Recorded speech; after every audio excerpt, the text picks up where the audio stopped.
This is what late stage capitalism does to a motherfucker.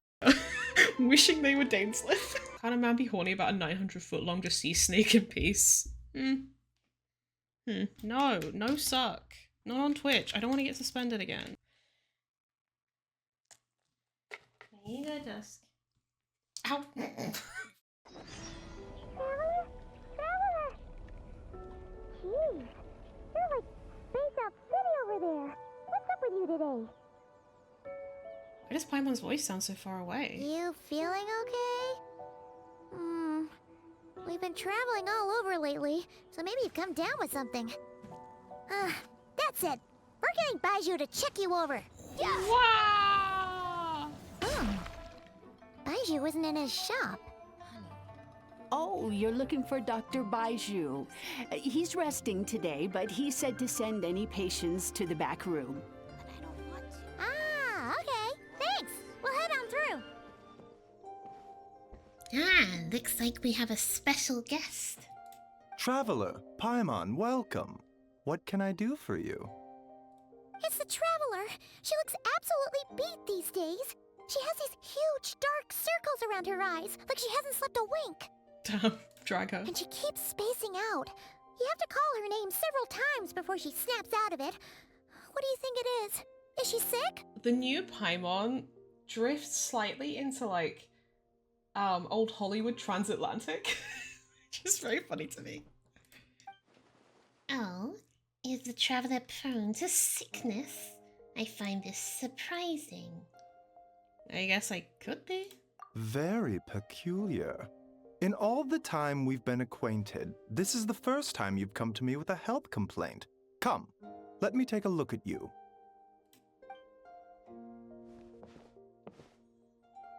Is it? I don't know. Okay, Paimon does not like that expression, Baiju. It's not serious, is it? Nearly fucking died here like 6 months ago. Oh, in Lanson, right? Details. Complexion is good, eyes are clear, You can check breathing my is cranial steady, nerves? pulse is strong. Physically, you appear to be in good condition, traveler. In theory, your energy level should reflect that. You should be feeling right as rain. You're not going to do a blood test. You're not going to check my cranial nerves. Like, you're not going to, like, you know, palpate my abdomen. Like, come on, Baiju, do better. And yet, I do feel like something is off. Hence my concern. Give me an MRI. A clean bill of health is usually a good thing, but in this case, it likely means your situation is more complicated.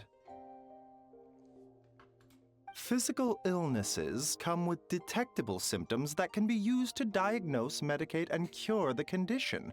But afflictions of a non-physical nature, they fall outside a doctor's realm of expertise. Okay, hold the fuck on. Baiju, did you not go to school for mental health? Huh? What do you mean, non-physical nature? Paimon's never heard of mental illness. Curses, dark magic, it's hard to say. It could just as easily be a simple case of mental fatigue. Baiju is to doctors like, you could have cancer, or you could just need a nap. Who's to say? Why don't you rest here for a bit?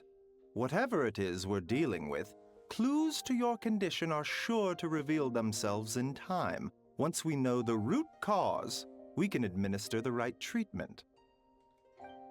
I've seen my fair share of mental afflictions.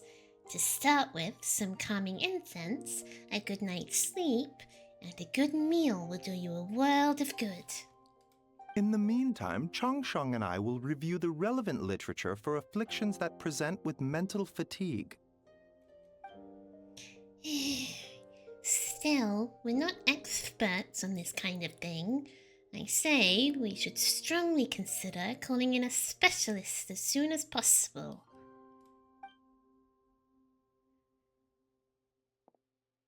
Oh, must be a rare condition if not even Baiju and Changsheng have seen it before. Well, all we can do is take their advice. You look like you're about to collapse anyway. Thanks. Just get some rest. Paimon will be right here by your side. Fingers crossed you'll be all better when you wake up. Feels like abyssal corrosion. Like, almost as if, because we've been purifying so much abyss, like, we've taken on too much of it? I don't know.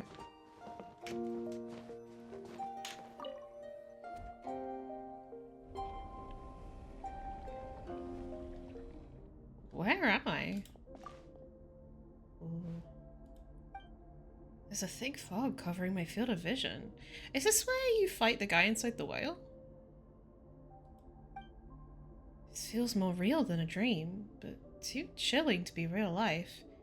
My breath freezes in my throat before I can even exhale it, sorry. It feels like my soul has been wrenched from my body and thrust into this strange and unfamiliar space. Oh my god, I can't read. Whichever direction I look in, there's no end in sight. Worse than that, I think there's something in the fog, following me like a shadow. If this is a dream, how long till I wake up? And if it's not, then where in the world am I? This seems fine. Ugh. What in the... Something just pierced through the fog and stabbed me in the back. But there's no blood. It's a strange light coming from the wound. And I see this familiar looking spike retreating back into the darkness. Deep inside, it feels like a part of me is missing. Now another wave of fatigue is washing over me.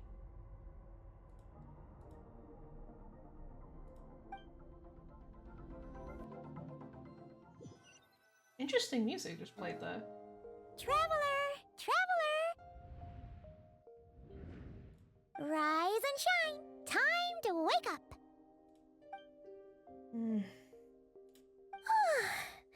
For once, you're making Paimon look like an early riser. It's already afternoon. Hopefully all that sleep did you some good. Feeling any better? I need you to check if there's a cut on my back. A cut? What? Did you scratch yourself in your sleep? All right, let Paimon take a look.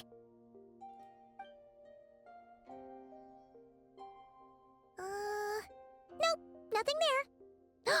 Wait, did you have a nightmare? It's just occurred to me, have we ever seen the Traveler bleed? Like, because, like, for example, Niviette, we saw, like, the cut on his cheek from when he, restrained Child. Have we ever seen any kind of cuts like that on the Traveler? Or any kind of bleeding? Okay, don't panic. Paimon heard that dreams tell us what we need by showing us the opposite. So, if you had a nightmare, maybe all you need is something to cheer you up. Come on. Paimon. Paimon will treat you to something yummy. You and Paimon head to One Mean Restaurant. Sensing that something isn't right, Paimon orders a bunch of dishes to cheer you up.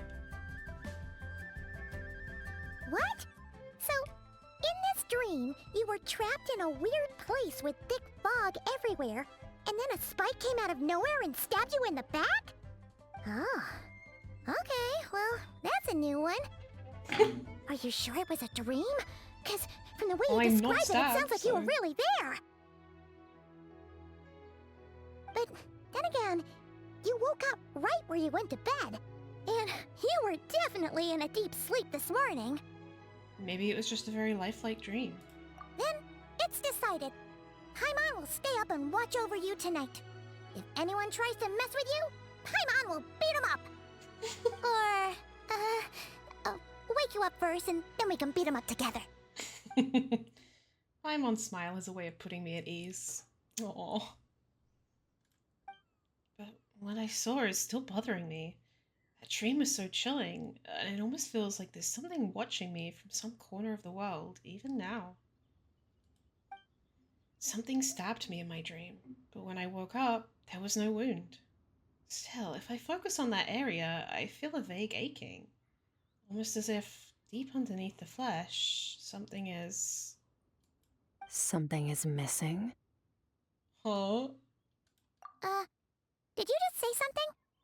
You had that too? The flesh remains whole, but the soul is incomplete. Left unresolved, the mind will wither away along with it. Oh, that's cool. What the... Wait! Paimon remembers you! You're Child's master!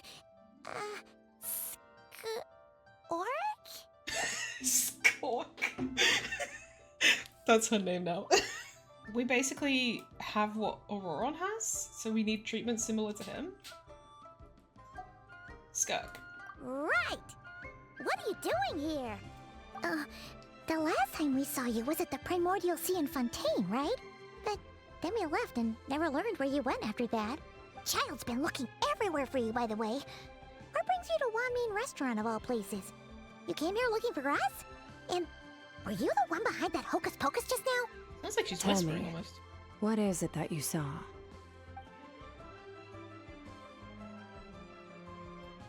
Tight-lipped, huh? I suppose that's fair. You.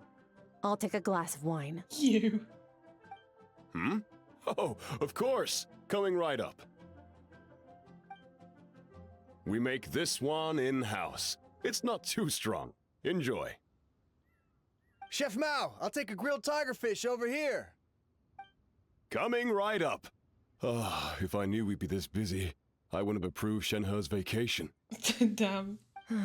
At the end of the day, what happens to you is of little consequence to me. I'm not here to try and win you over. Trust me or not, the choice is yours. If you want my help, now's the time to speak up. You have until I finish my drink. Damn.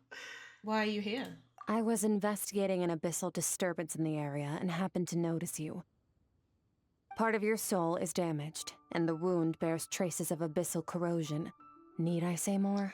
I'm so correct. Neither of those things sound good.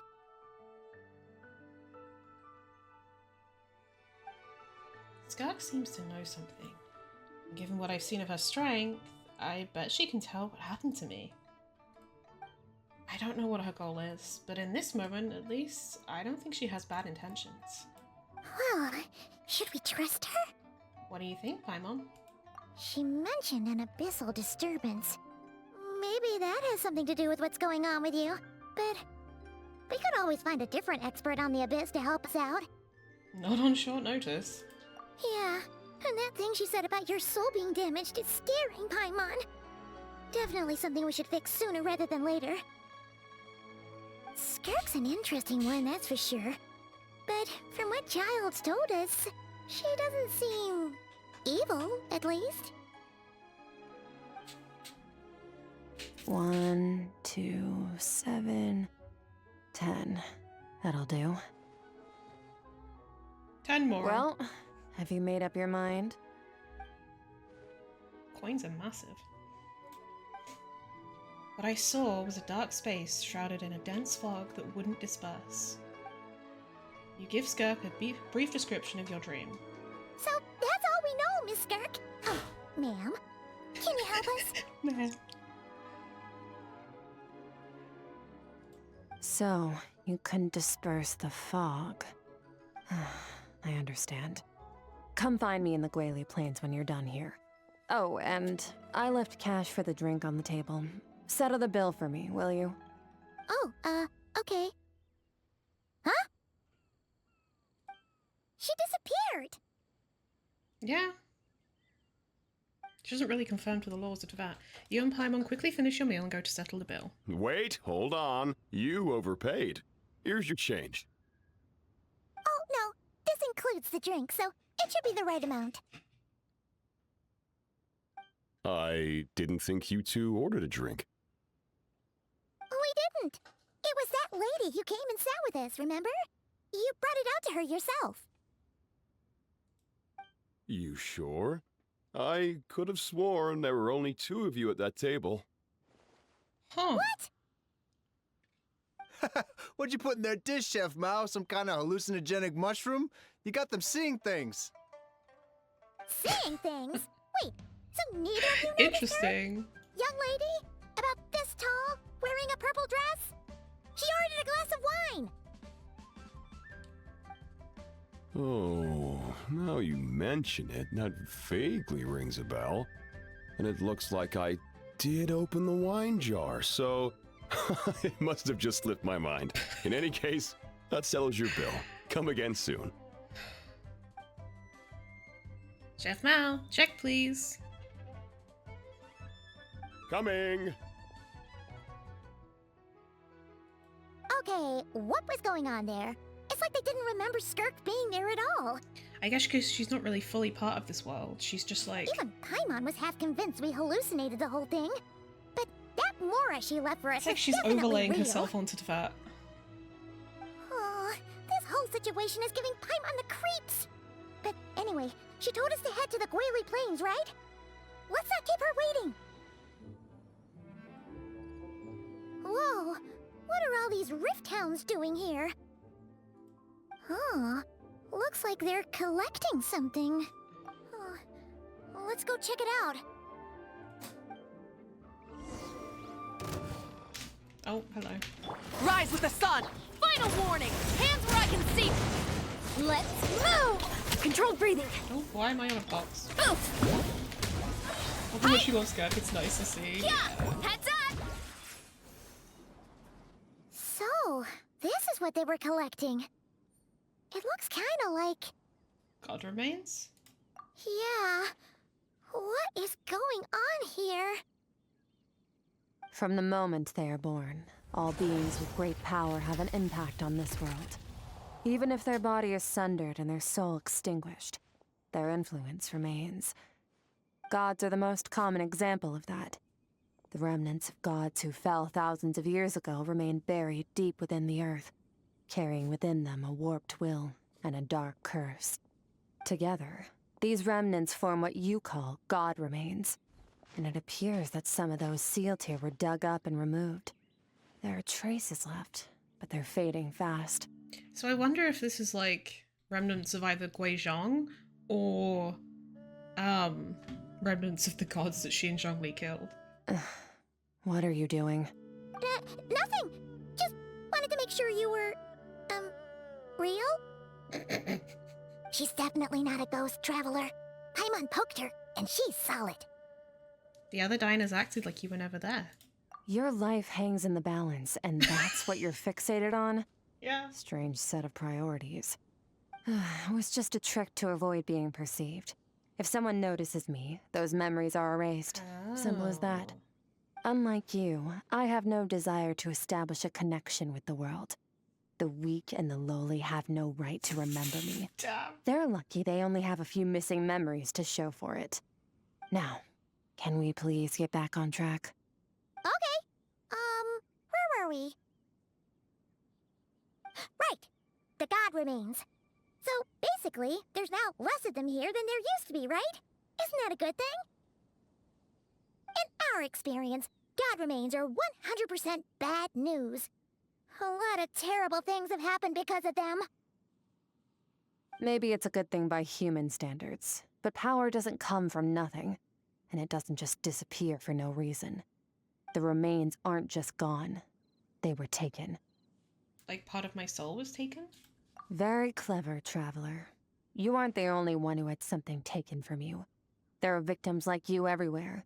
The only difference being, you can speak, and the remains cannot. So it went unnoticed.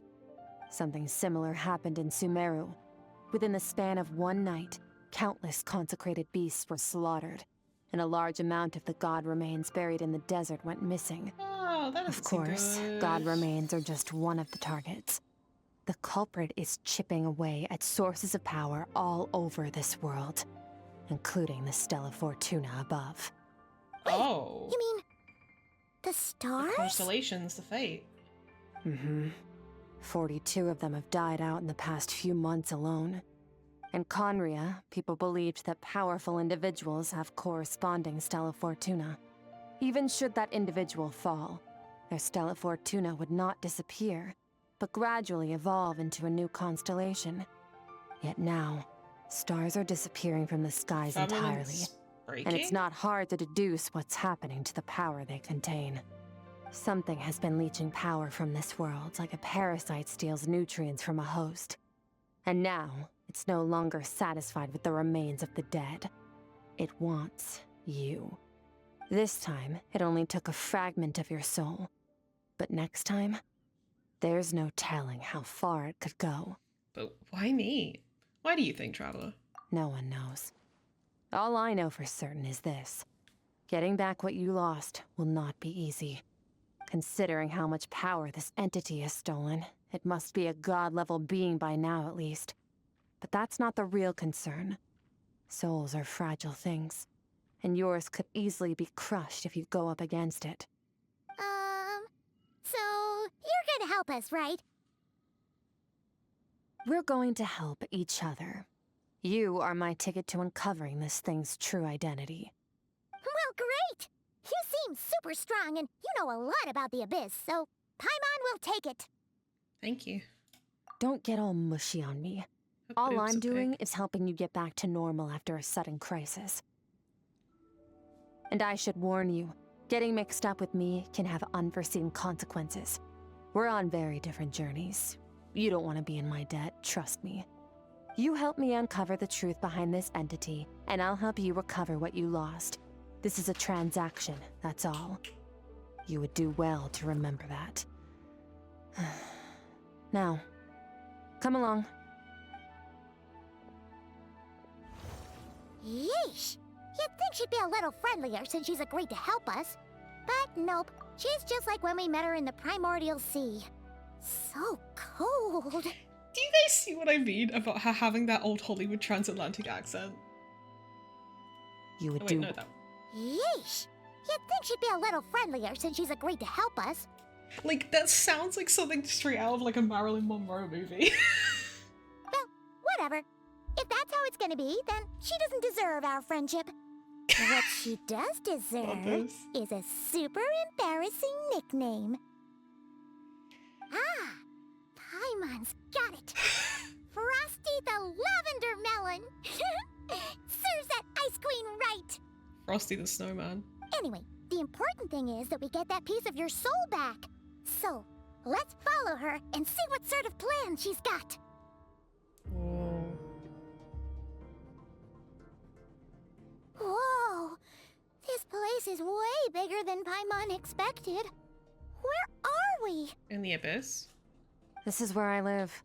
Oh, I okay. suppose it's the closest thing I have to a home here. Fair enough. It seems more like somewhere in the Abyss. It is. I brought you here because time flows differently in this place.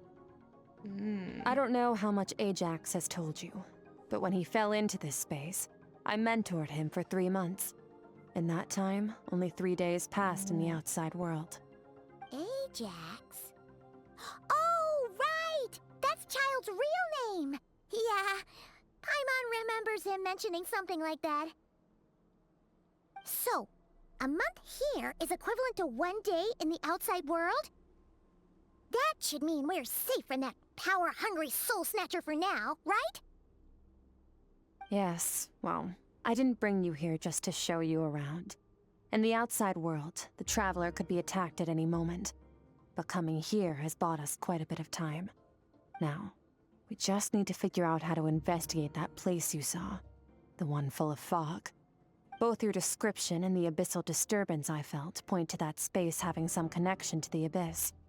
It could even be a domain similar to this one. The thief who stole that fragment of your soul is hiding there. But the Abyss is a chaotic and turbulent place.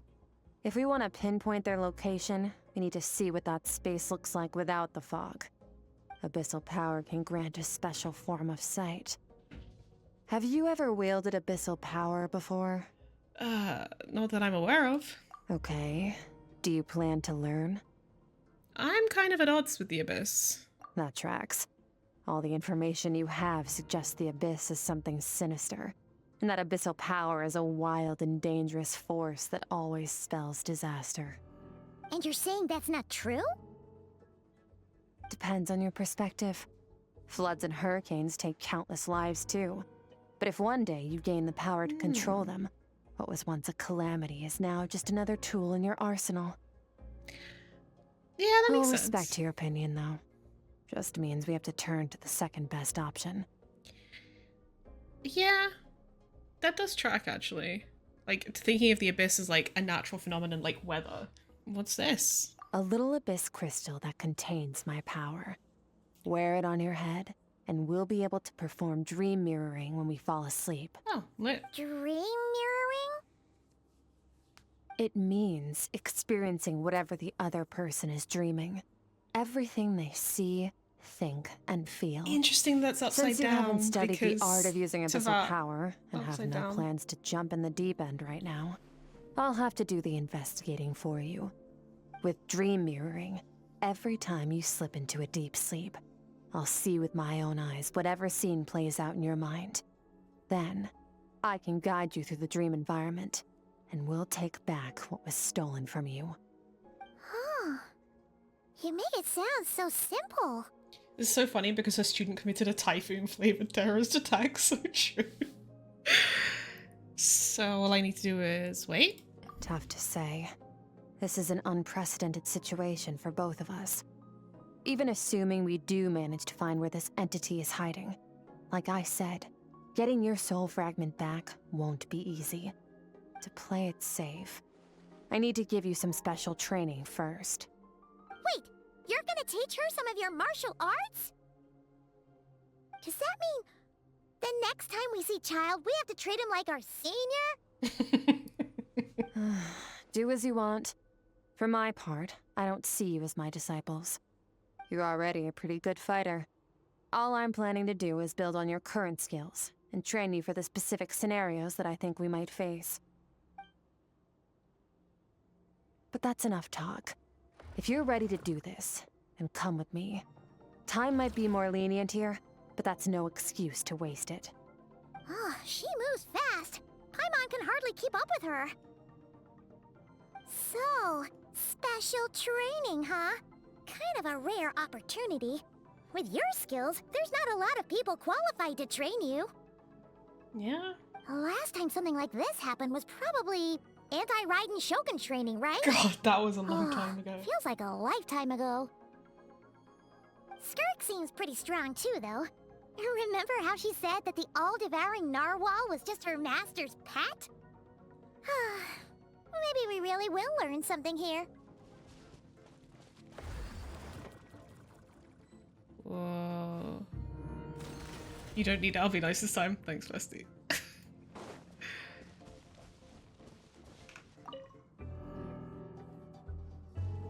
This is cool. Ready? Bring it on! Your training will be split into 3 stages. Testing your blade work, elemental abilities, and reasoning skills. We'll start with blade work. You're no rookie in this area, so I won't bore you with the basics. During your long journey, you've no doubt sparred with a lot of talented sword fighters. Consciously or not, you'll have picked up all kinds of techniques from them. You bet! There's Kaya, Master Jean, Kuching... Oh, and Kazuha, Ayaka... Yeah, we've met sword masters like you in every nation we've been through. You sparred with a bunch of them too, right? Nice to know it's all gonna come in handy now. Don't get too smug. In sword fighting, techniques alone are not enough. You need a Colorado's cohesive system to chocolate, bring it yeah. all together. A style or school of fighting. To use the human body as an analogy, your style is your skeleton, the foundation, the framework. Techniques are the muscles and other flesh attached to the bones. This is where your strength comes from. Improving your sword fighting is like growing that body.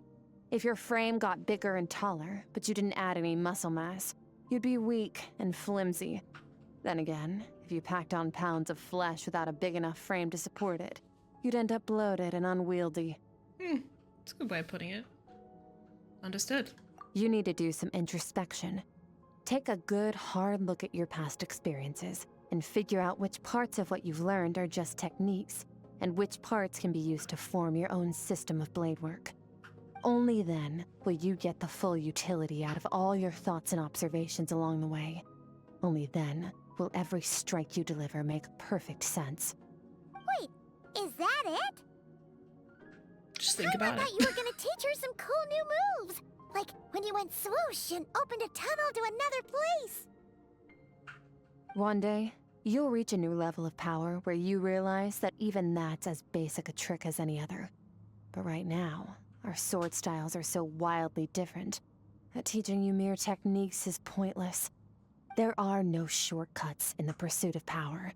Failure is your best teacher, and rigor is your coursework. That's all I have to say. Time to make a start.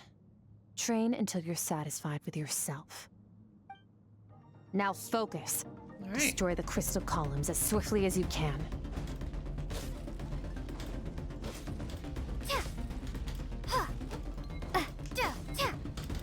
Oh, fuck.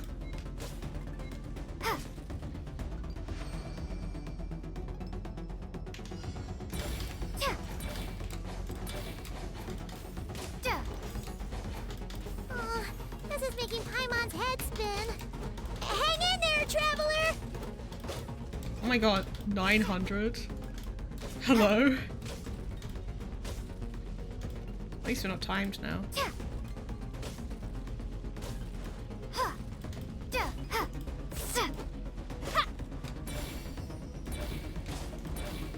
As training progresses, your strength improves.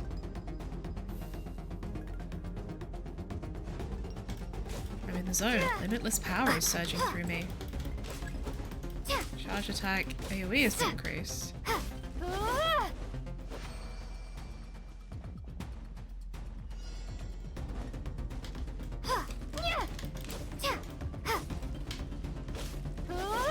Ooh, cool. Oh shit.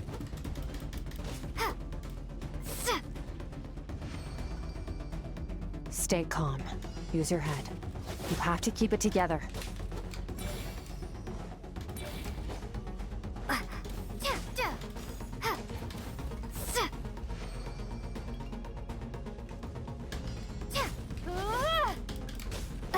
$47, oh god.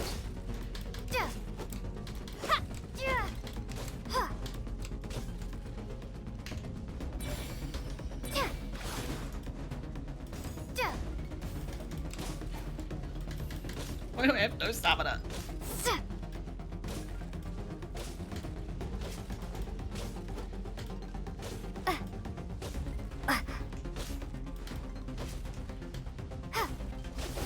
Okay, that did not go the direction I wanted it to.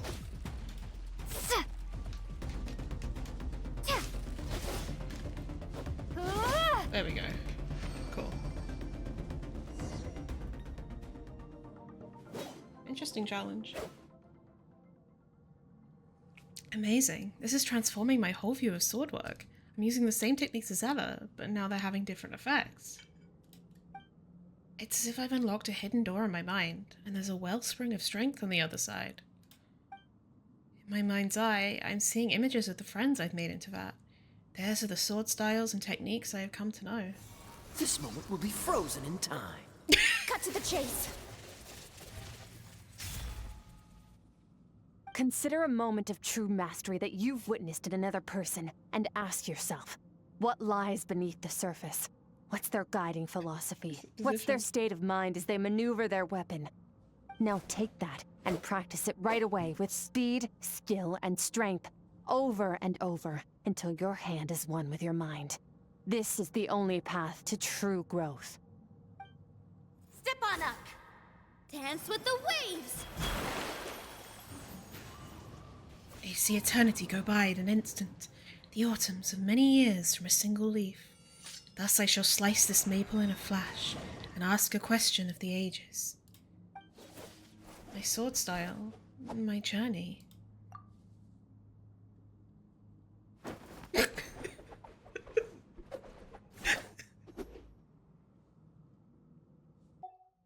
If you start to tire, empty your mind, but do not stop. Stay in that frame of mind as you keep up the fight. Get rid of all redundant movements. Imagine your sword is an extension of your own body. Wield it just as you wield your arms, hands, and fingers. 'Twas on a deserted, moonlit night that the hero approached the vile dragon's limpid lair. Rain Cutter! Feathers fleeting wet, the white heron treads water, a sight without flaw. Master of Inazuma Kamisato art Tachijutsu.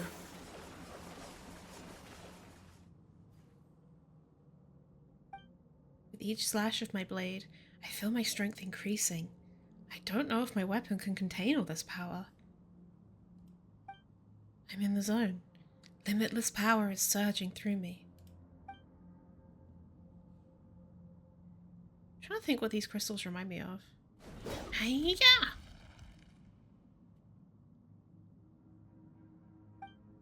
You slash and swipe till you've exhausted every ounce of your energy. Huh. Looks like you've made some real progress. That concludes your training session. Awesome! Paimon knew you could do it! How do you feel? Exhausted. As you should be. Time flies when you're training hard. You've actually been going for several days now with no rest. Yeah, meanwhile Paimon's had a whole bunch of naps. But you were so focused, she didn't want to interrupt you. Go get some sleep. I'll be doing the same very soon. Let's hope you see that foggy place in your dream, so I can get this investigation over and done with. Okie dokie. Sometimes, you have to practice a single movement 1,000,000, maybe 10,000,000 times, before the breakthrough moment comes. Nothing in the outside world can help you in this process. The most important thing is to remain patient. This is very Buddhist. All of this.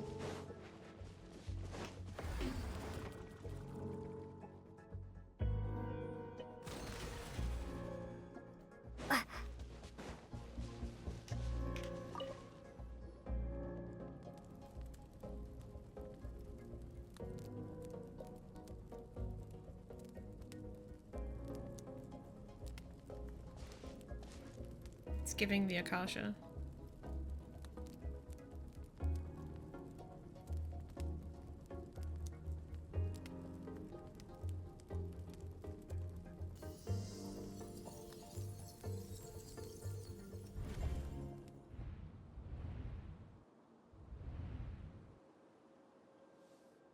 What is this place?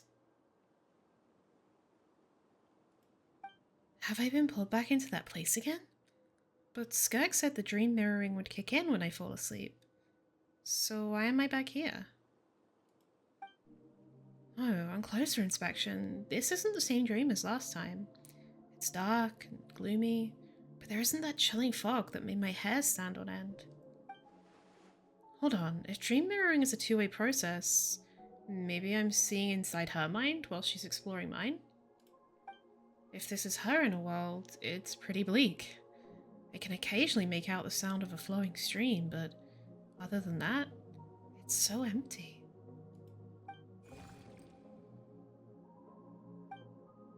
What's that? What a strange looking creature. Where did it come from? I think it wants me to follow it. Might as well see where it leads.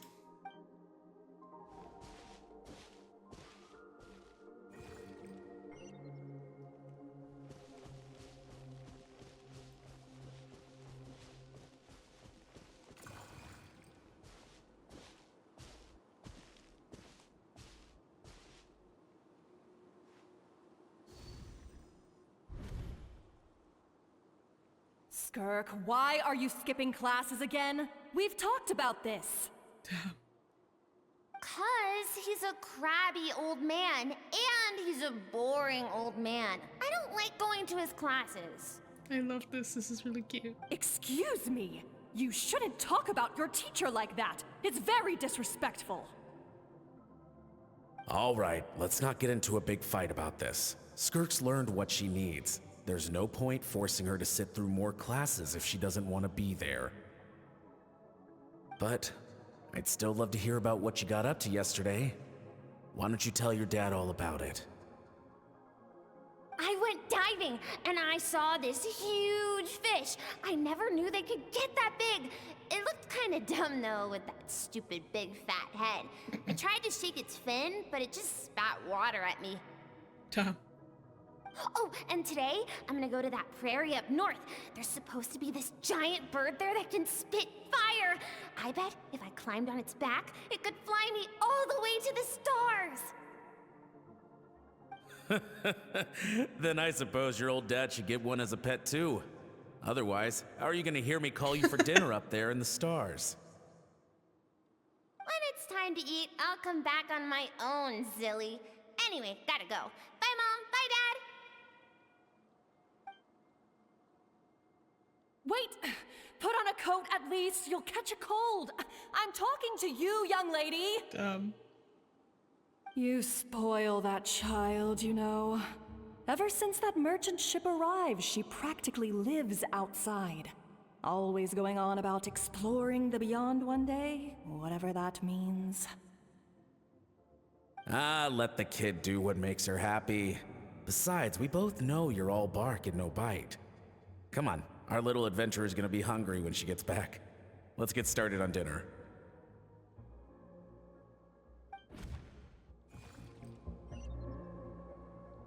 Oh, I'm out. The weather's wonderful today. It does also remind me of like memories and how they manifest physically in Star Rail.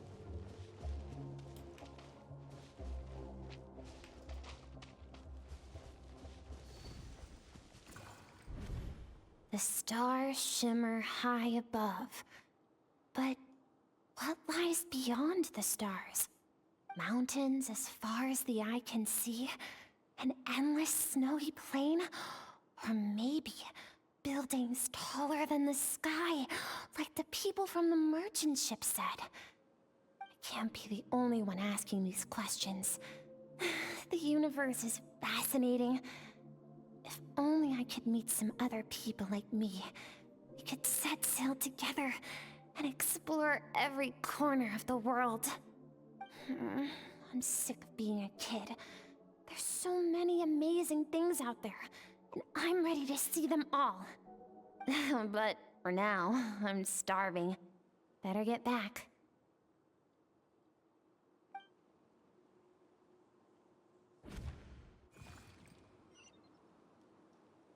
Why do I feel like something bad's gonna happen when she gets back?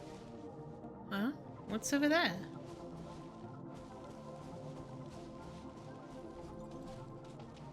Something's going on?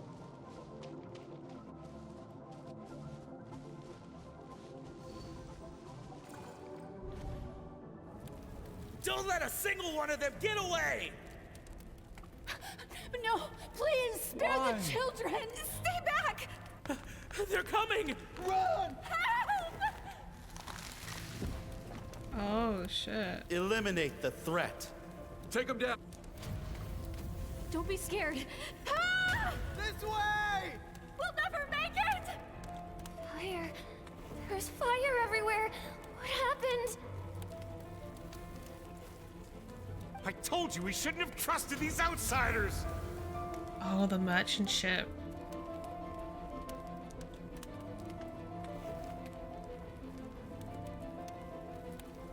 Why are you doing this? What did we do to deserve this? We welcomed you with our finest food and drink, showed you the best our home has to offer, gifted you cloth dyed by our own hands. And this is how you treat us? This is colonization to a T. Run! Save yourselves! This also reminds me of ID's Elysiae. Captain, Zone 3 is clear and we have Zone 2 surrounded. Begin extermination. Remember the orders from upper command. No one is to be left alive. Rest assured, sir. We have enough munitions to annihilate these savages and burn their entire civilization to the ground. Jeez. Good. The only ones who put up a real fight are that man and his wife, correct? What's their status? We shot the man in the ankles and the wife broke her wrist attempting to fight back.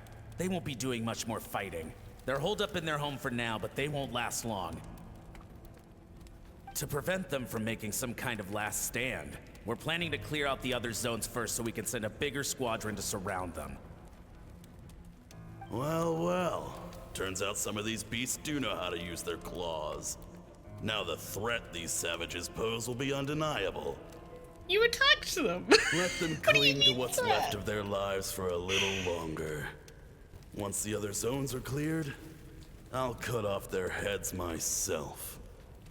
Jesus. So that's dark. Smells like something's burning. What's going on?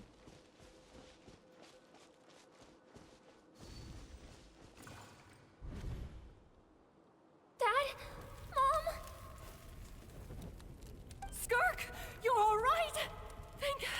friends! I'm so happy to see you, sweet girl. But you need to go. It isn't safe here. They'll be back any second. What happened? You're bleeding a lot. Dad?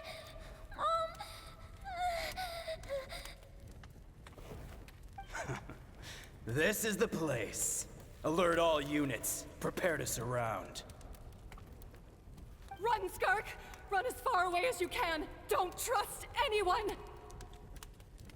Your dad and I, we're not afraid to stare death in the face, but we need you to survive. Damn. My clever girl, so curious. You're already so brave. I know you're going to grow up to be such a positive light in this world. Whenever you miss us, just play this song. Remember, life is a gift. Don't let darkness claim it. Break down the door! Look what we have here. A savage that can pluck a tune. Well, the show's over.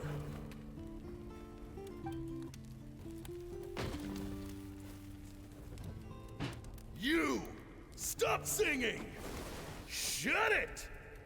I said shut it or I'll make you! Fine. Have it your way! Everyone's a critic. What was that?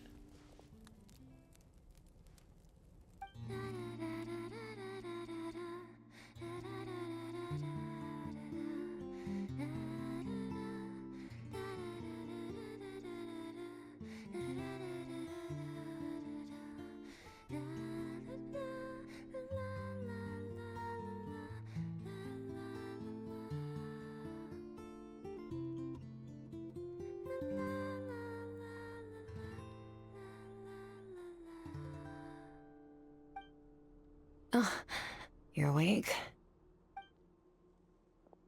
I found a few clues while you were asleep, but it's only a start. Now, time for the second stage of your training. This time, the focus is elemental energy. Come find me when you're ready to begin. I do wonder if, like, that was on Teyvat, or whether that was a completely different world. If it wasn't Teyvat, which region? So many questions. Man, staying in the abyss feels so surreal, don't you think? No day and no night. It's like time hardly exists. It kinda If doesn't. we weren't careful to keep track, it feels like we'd have no idea how long we've even been here. It's like Perilous Trail. Well, except for the fact that Paimon still gets hungry like clockwork. You go do your training. Paimon's gonna grab a bite.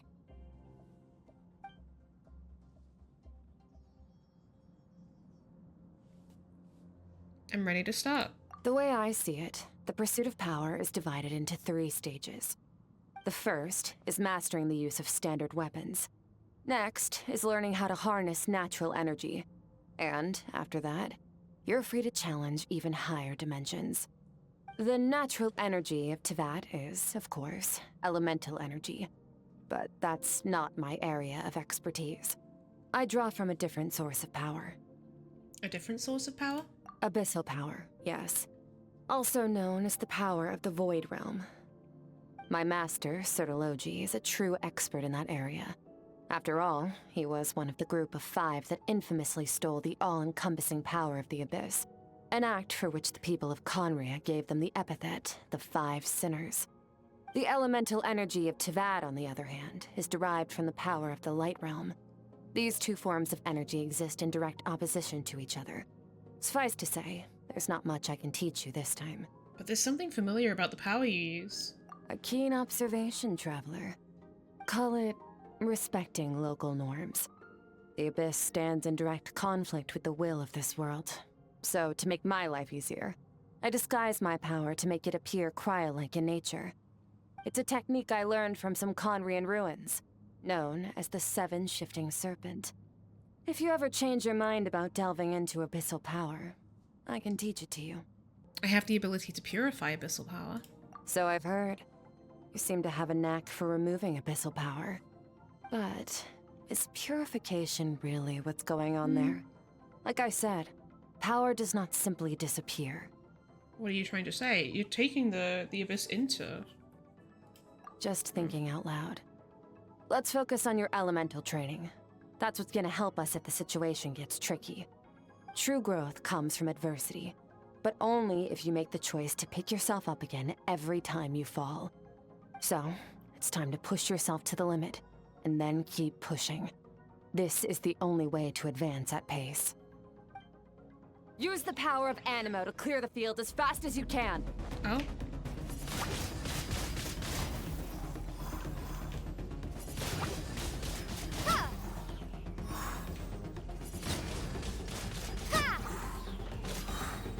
Windblade, be gone! Is that really Lumine's voice?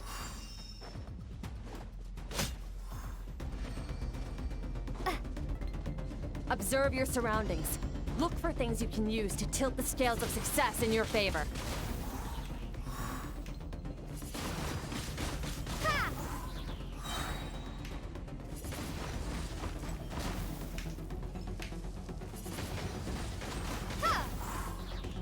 Prepare to be blown away! Oh, that just didn't take the pyro?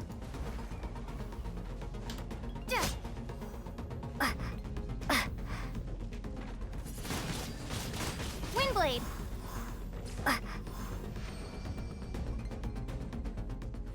You train the elemental powers one by one, ending with Hydro. Use the power of Hydro to destroy the spikes. Oh, that was it. Faster. Oh, whoops. Don't give them a chance to strike you. You need to be quicker than you were in your dream. You can't afford another injury like that.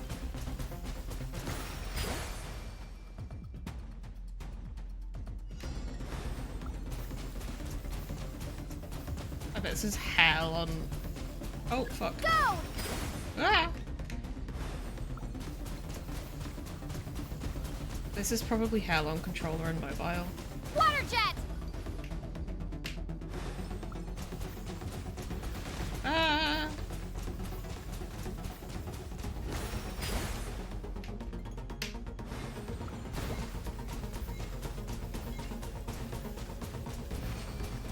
Water jet!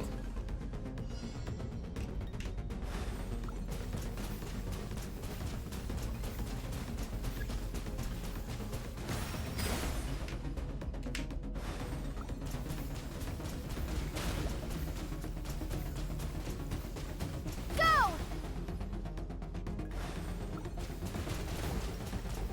Go! Hydro really is the worst element, it really is. Along my journey, I've gained different elemental abilities in different lands, but I've never trained them all at once like this. You need to understand what makes you special. The ability to wield elemental energy without a vision and switch between the elements at will. It means your aspirations need no approval from the gods. Your power is not bound by the rules of this world. So be bold. Do not be afraid to chart your own path. Graceful as the wind, tough as stone, nimble as lightning, flourishing like foliage. I can feel the power of the elements flowing through me, sometimes as peaceful as a flowing stream, other times surging like a raging river.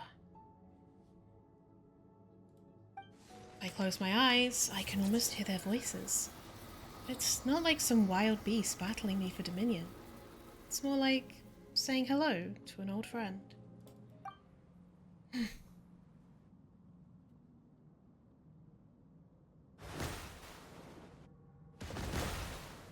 See, now why isn't that our Hydro ability? Very good. It seems you've reached a deeper level of connection with the elements. How long has it been this time? Long enough for you to lose yourself in your training, which is a good sign. Relentless practice with the elements has drained all your strength, but it's also what allowed you to make progress. Get some rest. When you wake up, we'll proceed to the final stage of your training. Hydro buff land, literally. If you wish to master the elements at a fundamental level, you must see the entire natural world. Nature in all its places and forms. That is part of what it means to be a traveler. It's been 15 years, so true.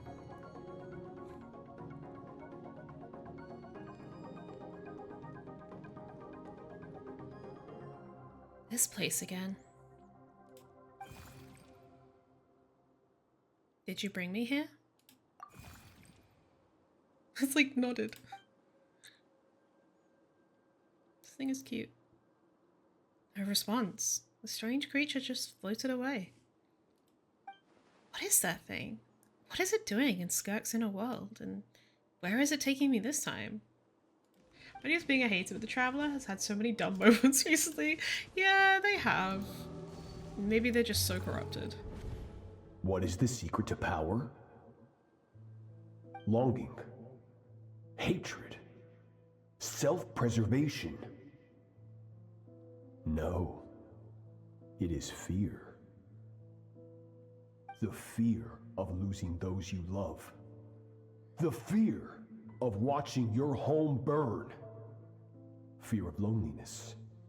Fear of death. Fear is the source of evolution. It forces humanity to adapt to their environment and overcome hardship. It is in the process of prevailing over our fears that we surpassed first ourselves and then the rest of the world. That fear is now part of you. It calls on you to evolve. And it is time to answer. Oh, burn. Ow. It hurts. Eddie. Mommy. My means wet.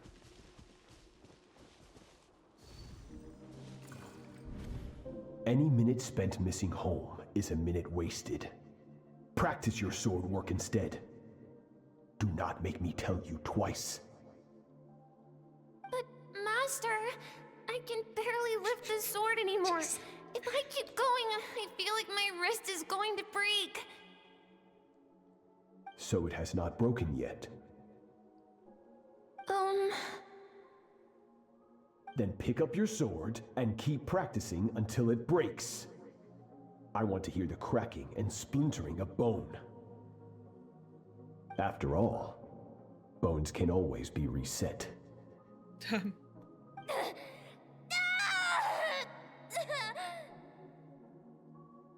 Shit. I can't breathe. Everything's gone black. Good skirk. Once again, you survived. How do you feel? Cold and pain. These are signs that you are adapting to the abyss. Each time the flesh is torn and the spirit crushed, each time you claw back from the brink of death, you become stronger. I now understand why these people sought to destroy your homeland. Your potential goes beyond even what I could have anticipated. Interesting.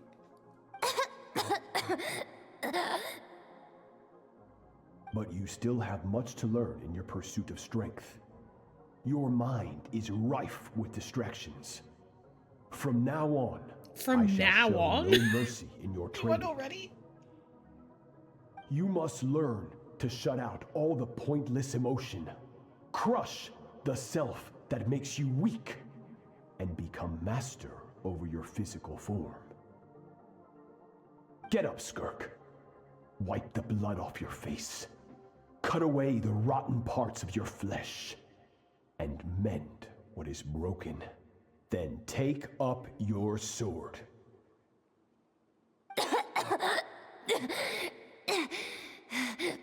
Yes, Master. Well, the dream is over, but I can't get that suffocating, oppressive feeling out of my head. Bullying/abusing a child is a good way to move to my hated characters folder, but bro, why do they always have the hottest voices? Like, Dottore, horrible. Voice, fuckable. So true. With this, it feels a slightly different dynamic because, like, obviously he's being a shit, but he's doing so in a way that he knows will make her stronger, and she seems to be, like, willingly entering into it. Like, she's not being trapped there. She clearly went to him because she wanted to be stronger. And I think if she didn't want to be stronger and unleash more power within herself, then she would leave, I feel like. Like, obviously, like, it's not great to abuse a child, but I feel like this is a slightly unique scenario. I have so many questions about Skirk's past. Where does she come from? What has she been through? You're up! Hopefully you got some good rest. Skirk said to tell you that she's ready to start the final stage of your training whenever you are. So, want to head over now? Or did you want to wait a little? I really want answers, but right now it's vital that I complete my training. Once that's done, I'll find a chance to talk to her. From your training so far, you have gained better command of the sword, and more control over your elemental abilities. Does that mean we'll be able to change our elements, like, at will instead of going to a statue? Thank you. That's only part of it. Experience is the real teacher. Your journey, the friends you have made, the dangers you have faced. These have taught you more than I ever could. Now, it's time to focus on how you react under pressure. You must be able to think rationally, even in unpredictable combat situations. To simulate this, I'm going to attack, and you're going to block. Ready? Oh shit. Give me your worst. Not bad. That defensive stance looks near unbreakable. Just like your brother. Oh! That reminds me. You still don't know what happened to him, do you? Oh, she's distracting us. Oh, yep. Hey, no fair! That's cheating! You think every opponent has the same moral code as you? You can denounce their deplorable methods all you want, but only if you live to tell the tale. The dead don't get to complain. Strong emotions will always arise in combat. Anxiety, anger, fear. But a true warrior is never at their whim. Only when you are free from the influence of emotion can you make the right choice, no matter the situation. Are you describing yourself? How amusing. Almost sounds like you think you know me. But you don't. You can choose your own path. We are not the same. Let's begin. Try to use reason over emotion. Make the most rational and advantageous decision in any given moment. Oh, God. This is your final training session. Look alive. I'm scared. Same drill as before, but this time I'm going to interfere. Hold your focus. Oh, shit.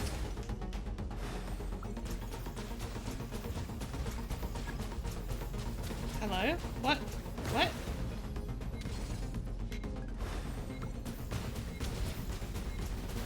Water jet!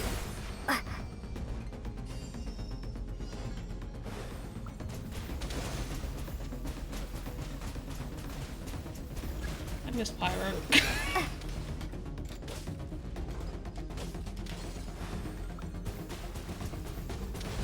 Oh, I didn't see that. Okay. Hello? Oh. I'm just on a long ass cooldown, I guess.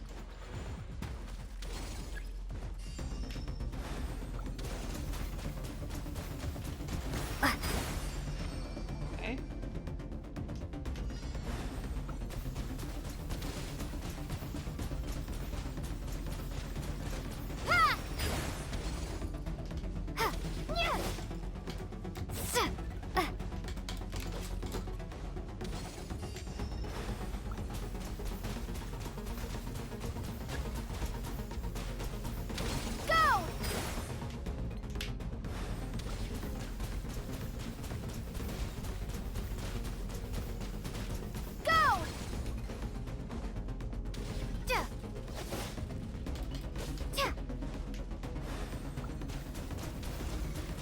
Not bad.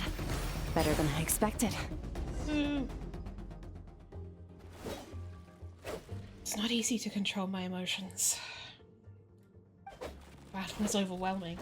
But if I can just focus all of my attention on what my opponent is doing and how I should respond, it's almost like my emotions take a back seat. You're getting the hang of it. The first step to controlling your emotions is controlling your mind. You want a unified train of thought. It all comes down to focus. Focus. Focus on the battle. Could not be me. I think it's working. I can choose to tune out anything that isn't relevant to the battle.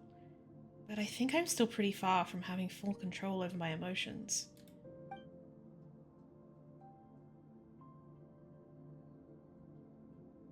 Your mind is rife with distractions. From now on, I shall show no mercy in your training. You must learn to shut out all the pointless emotion, crush the self that makes you weak, and become master over your physical form. Skirk went through this kind of training too, didn't she? How merciless does the training have to be to make someone substitute all emotion for pure reason? We're distracted. Stop. Let's pause here. One look, and I can tell your mind has wandered. Yeah. That's to be expected. There's a limit to how long a human being can concentrate on one thing. Staying calm and focused sounds simple in theory, but in practice, it's more demanding than sword work or elemental abilities. Skirk is right. Now that I've stopped, all the emotions I was suppressing are rushing back to the surface. Pain, exhaustion, frustration, doubt. And exhaustion is the main one. I feel like I could fall asleep on the spot. Get some rest. No point training further if you're already dead on your feet. Like I said at the beginning, the only goal of this training is for you to reach a point that you're satisfied with. You managed to push past your limits, which is a good start. You can be proud of that and sleep well knowing that you've earned it. Yeah, she's markedly like a different type of teacher to Sertology. She's like... we had the same thought. Yeah, like she's strict and firm, but like she offers praise where it's due.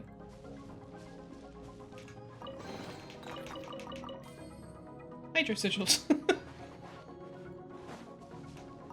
Warriors will train day and night to perfect their skills. But when the battle comes, their fate may be decided in a matter of minutes. One mistake, one moment of hesitation, and just like that, all their blood, sweat, and tears were for nothing. You need to push yourself to perfection, or you might not even live to regret it.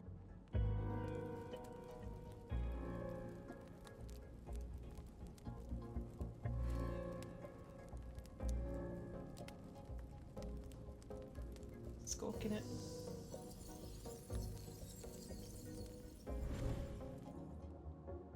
Looks like I'm back in Skirk's inner world. I don't see that strange creature this time. I think I can navigate the space on my own now, even without it here to guide me. I don't know how to leave, so I'm stuck here until I wake up. Can't hurt to take a look around while I wait.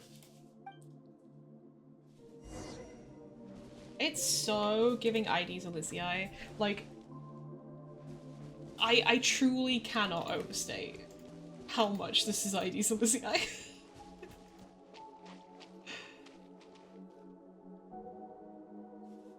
Skirk is amazing. She faced down that terrifying giant and cut its head clean off. Oh, she got hurt though, didn't she?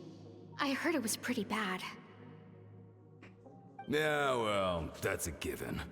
But the moment she was on the mend, she got right back to practicing her sword work. I heard Master suffered a grave injury once too. Lost an arm and a leg and still came back stronger than ever. Skirk's becoming more like him by the day. Incredible! I wonder if I'll ever reach their level. They're always so resolute, so unshakable. Could you say that it cost him an arm and a leg?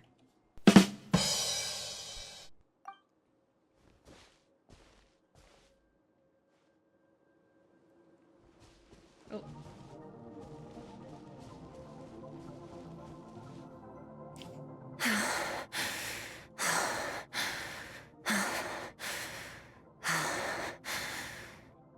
Pathetic. You're not even trying. You're so much weaker than you think. Skirk, have you become a positive light in this world?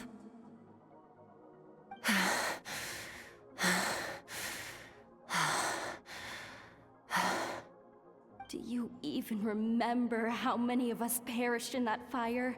How many bodies were left to rot on the scorched earth? Yet you alone live on. Keep your gaze fixed on your blade. You don't deserve to rest. I have so many questions. I just want to jump in a spaceship, explore the whole universe, and get answers from the stars. I just need to wait till I'm grown up. Then, I can do anything. Now, you must bid farewell to who you were in the past, and become someone stronger. Run, Skirk. Run! Only death awaits us here. Keep running, and don't ever look back.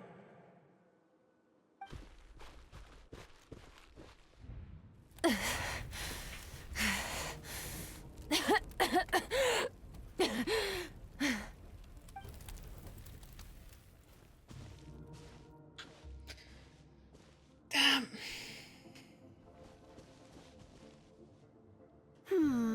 Let's see here. First things first, you need a new identity. Going around telling people you're from somewhere beyond the stars won't do, now will it? How about saying you hail from beneath the earth instead? As the Conringan saying goes, venturing out into the universe and down into the abyss are the same in that both are braving the dark unknown. Well, I'm a visitor on this planet, so I'll follow the rules. Ah, splendid. That saves me quite a bit of trouble. Let me offer you a piece of advice in return, although it might not be what you want to hear. I'm sort of wondering if Alice and the Hexen Circle in general are sort of part of, like, obviously there's the Heavenly Principles, and they should be sort of like the border force, I suppose, like the border control for Teyvat, but Heavenly Principles are asleep.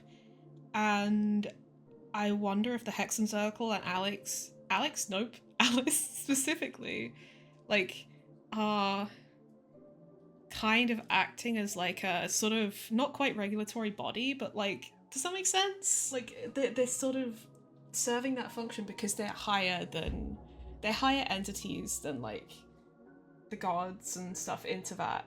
And so I'm wondering if they're sort of serving as like a go-between, kind of overseers. Like, overseer is the best word I can think of, particularly when it comes to like going in and out of the firmament and investigating it and like space travel and all of that. I know the pursuit of strength is important to you, but taking a moment for yourself every once in a while is never a bad idea. Alice and her gentle parenting. Ignore her existence for too long, and there will come a day when you can no longer hear her voice.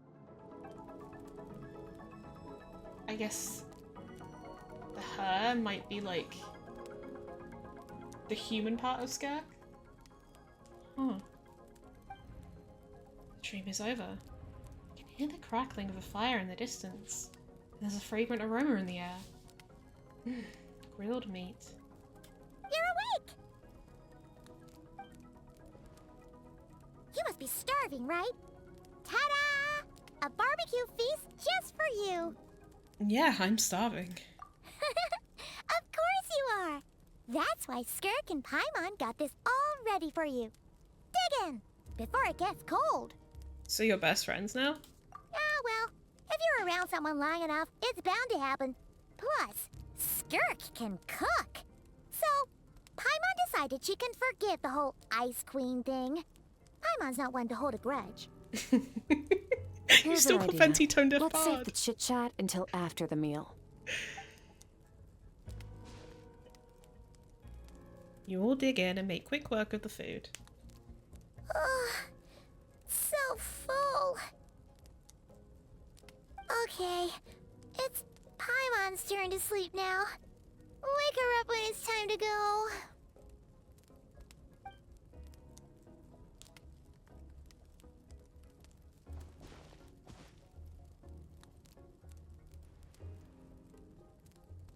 I have good news. First, your training is complete. You have what it takes to wield immense power. Now it's just a matter of putting it into practice. Continue to learn from your journey and hone your skills against formidable opponents. Second, I've located the culprit we've been searching for. Next, we just need to retrieve the missing part of your soul, and our business will be concluded. That was a lot faster than I expected. When Ajax trained with me, he once told me he was bursting with questions. So I allowed him to ask me 3 of them before he left. You and I may never meet again, Traveler. So if there's anything you want to ask me, now's your opportunity. Just like Ajax, I'll answer 3 of your questions. After spending time in Skirk's inner world and witnessing her memories, there are so many questions I could ask. But the most important one is... Are you really from Teyvat? Okay, not the angle I was expecting. What makes you ask that? I'm sorry I didn't tell you earlier, but while we were dream mirroring, I think I saw your memories.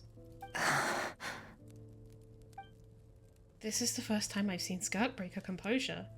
I guess this really took her by surprise. I knew that was a possible side effect. Closed off my mind to you for that exact reason. Even with the dream mirroring, you should have seen nothing but endless darkness. So Skirk didn't share those memories with me on purpose. In fact, she tried her best to keep them from me. The Traveler's powerful. Wait, speaking of endless darkness, on my first time there, that was all I saw, until that strange creature appeared. Whatever. Must have been a flaw in my execution. I shouldn't be too surprised. Due to some recent circumstances, my self-control has been lacking as of late. Since you've seen what you've seen, there's no reason to hide the truth. All I ask is that you keep it a secret. No, I'm not from Teyvat. I'm from a different planet. And there was a time when I journeyed through the stars. A lot like you in some ways. Like me? Do you mean you're also a descender? No, we're different in that respect. You're influencing the fate of this world. But me, I'm just passing through. Several hundred years ago, my master, Sertologi, opened the border between worlds and sent me here. But this is not my home. And one day, I'll return to the vast unknown of space. So, there you have it. On to your second question.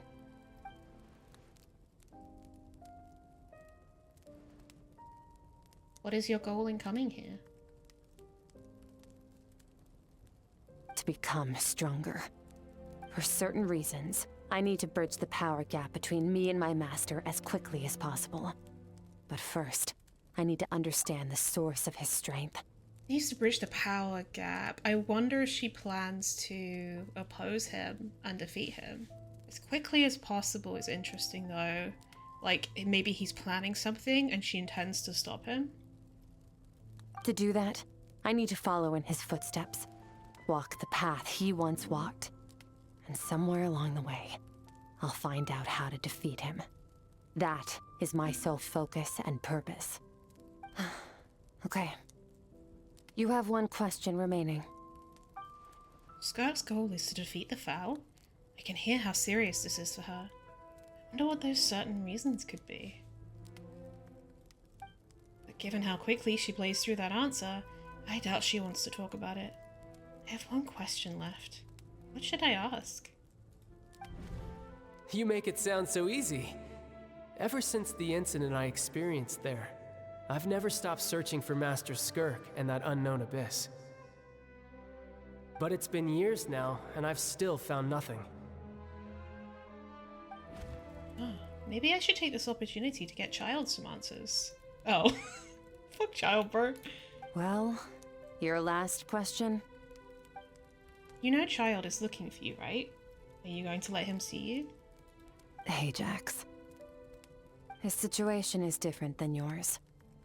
Before you ever crossed paths with me, you'd already encountered many formidable people, studied their techniques, and developed your own skill set. So, during your training, all I had to do was build upon that foundation. But Ajax was so young when he came to me. A complete blank canvas. Children can't help but imitate their role models. In the long run, that would only hinder his growth. Once Ajax has enough strength in his own right, I will allow us to meet again. Until then, let that motivate him to reach his full potential. That was a calm and calculated answer. Like she was talking about something entirely mundane. I don't know why, but I'm not buying it. She makes it sound like the decision has everything to do with Child, and nothing to do with her. But what does she actually feel about it? The Abyss is completely silent. This domain must get lonely after a while. Like A in her realm of consciousness. Not to mention, she said it's been hundreds of years since she arrived into that. And even longer than that if you account for how slowly time passes in here. Unlike you, I have no desire to establish a connection with the world. The weak and the lowly have no right to remember me. They're lucky they only have a few missing memories to show for it. I wonder if she's not allowed to make too much of an impact on the world. In all that time, she never established a connection with this world. Was it really just because she looks down on the weak? I doubt she'd give me a straight answer if I asked. Besides, I already used up my 3 questions. She was happy to give me cold, hard facts. But I still feel like I haven't heard her true voice. Wake up your companion. It's time to go. Oh, and everything I just told you. Best keep it a secret from her as well. Wait, she's sucking her thumb. I just realized that. That's so cute. Time to go. Oh, finally. Where are we headed? Just follow me. I'll open an abyssal rift close to the culprit's location. It will take us to where he's hiding. Wait. This is near the chasm, right? Yes. If we enter from here, we'll be able to reach that place from your dream.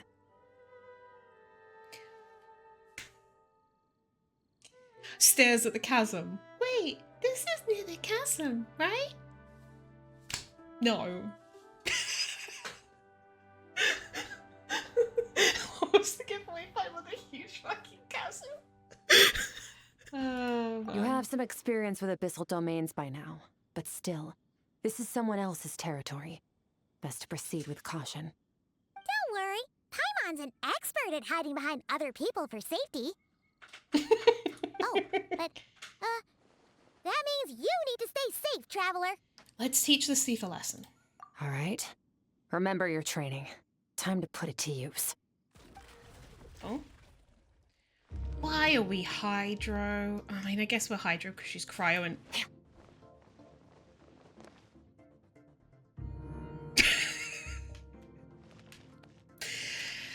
because she's built on freeze.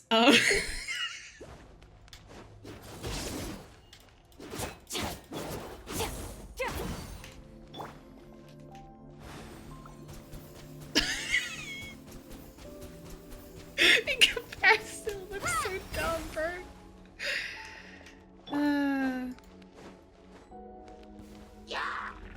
Okay.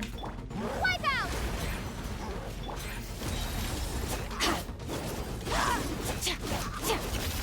Paradigm shift!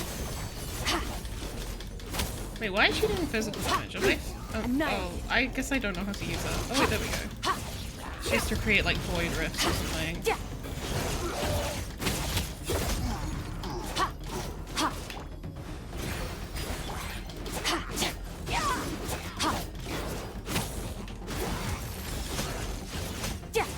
Sure.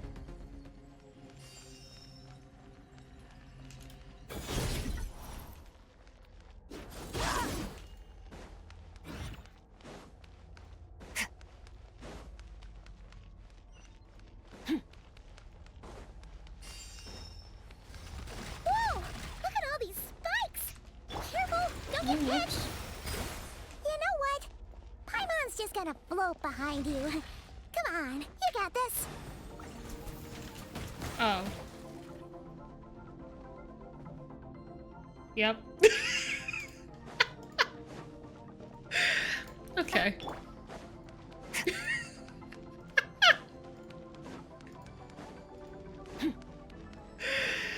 Yep. Yep. Extinguish.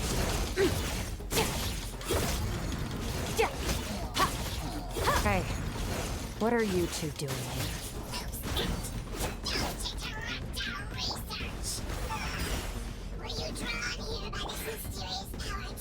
Dusty. An abandoned house. Let's press on.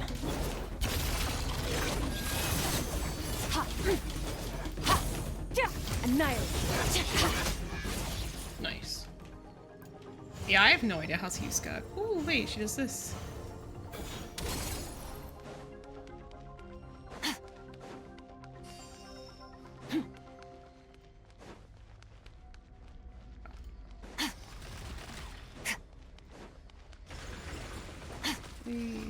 Get fucked, mate. Yeah, I thought we had to target them with Hydro Traveler. And then I just fucking fell.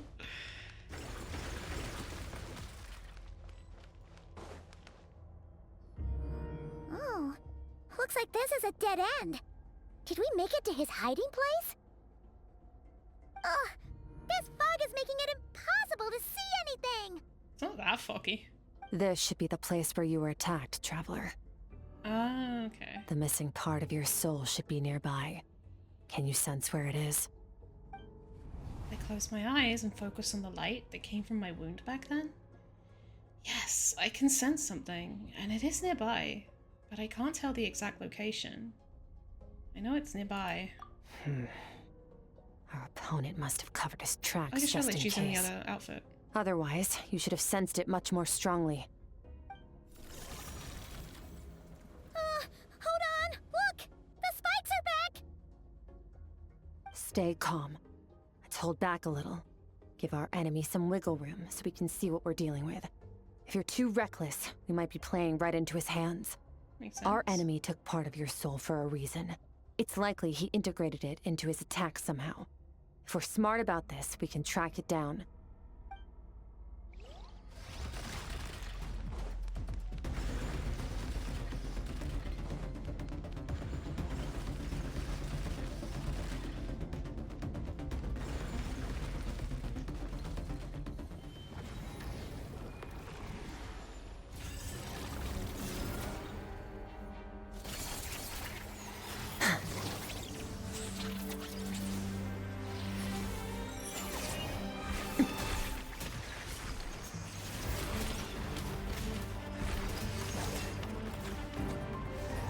From the start, the attacks have been focused on me.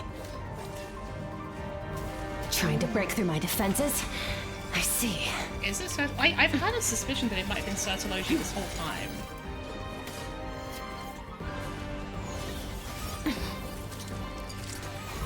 Oh?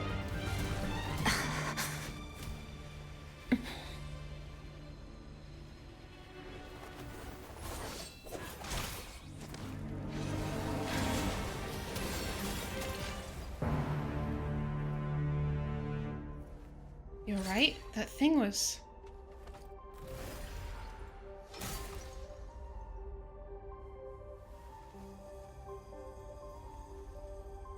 Oh, that's...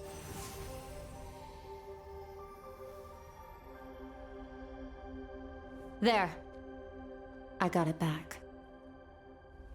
Oh, did she base them? Traveler! Skirk! What happened? It looked like Skirk just got...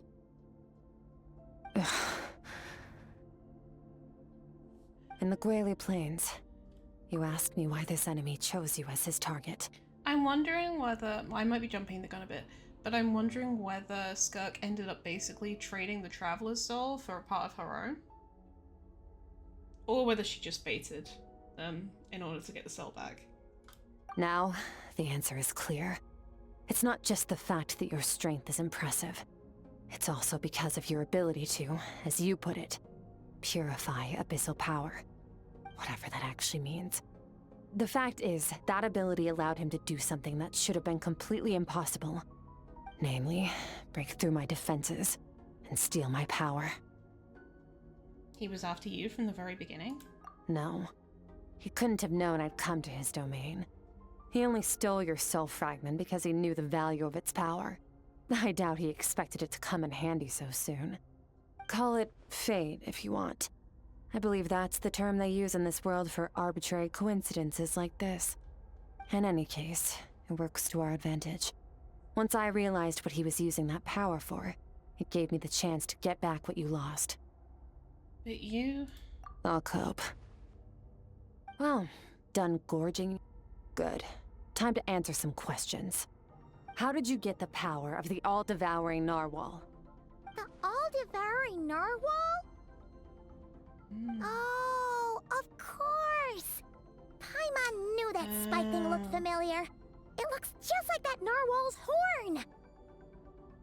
I highly doubt you acquired that power through your own strength.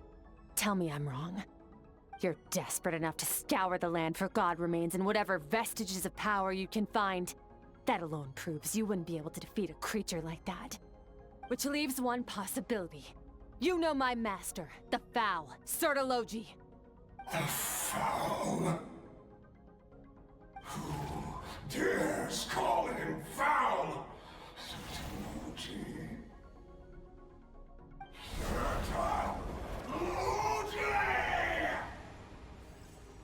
What's wrong? Bit off more power than you can chew? You're struggling to hold a basic conversation. Just a little longer. I'm still... Makes me think of, you know, like the devil goat skulls. Look! It's back! Those obsessed with power will let it devour them before abandoning their pursuit. What should we do now? Keep calm and use reason to decide the best course of action. Skirk was stabbed by one of the spikes while retrieving the fragment of my soul, and in the process, some of her power was stolen. The culprit is hiding somewhere beyond the fog. I have a good understanding of his attack pattern from the fight just now. If we pursue him, our chances of winning are high. This... First of all, this is an eye. Second of all, what does it remind me of? Reminds me of this. It also makes me think of like a bird eye, specifically. I feel like it also reminds me of something else, but I can't think right now. Oh, this was the thing it reminded me of! Skirk's breathing is weaker than usual. If we attack now, I can't guarantee her or Paimon's safety. It's a hard decision to make, but I think we should get out of here. Wise decision. Final victory doesn't always come after a single battle. You've got your soul fragment back, so we both got what we came for. Let the enemy draw breath while he can. It won't be for long. Get us out of here, traveler. You'll need to lead the way this time.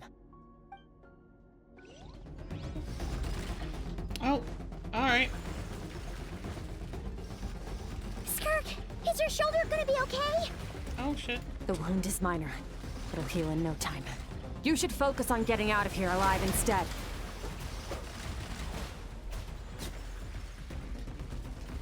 Uh-oh! Falling spikes! Run!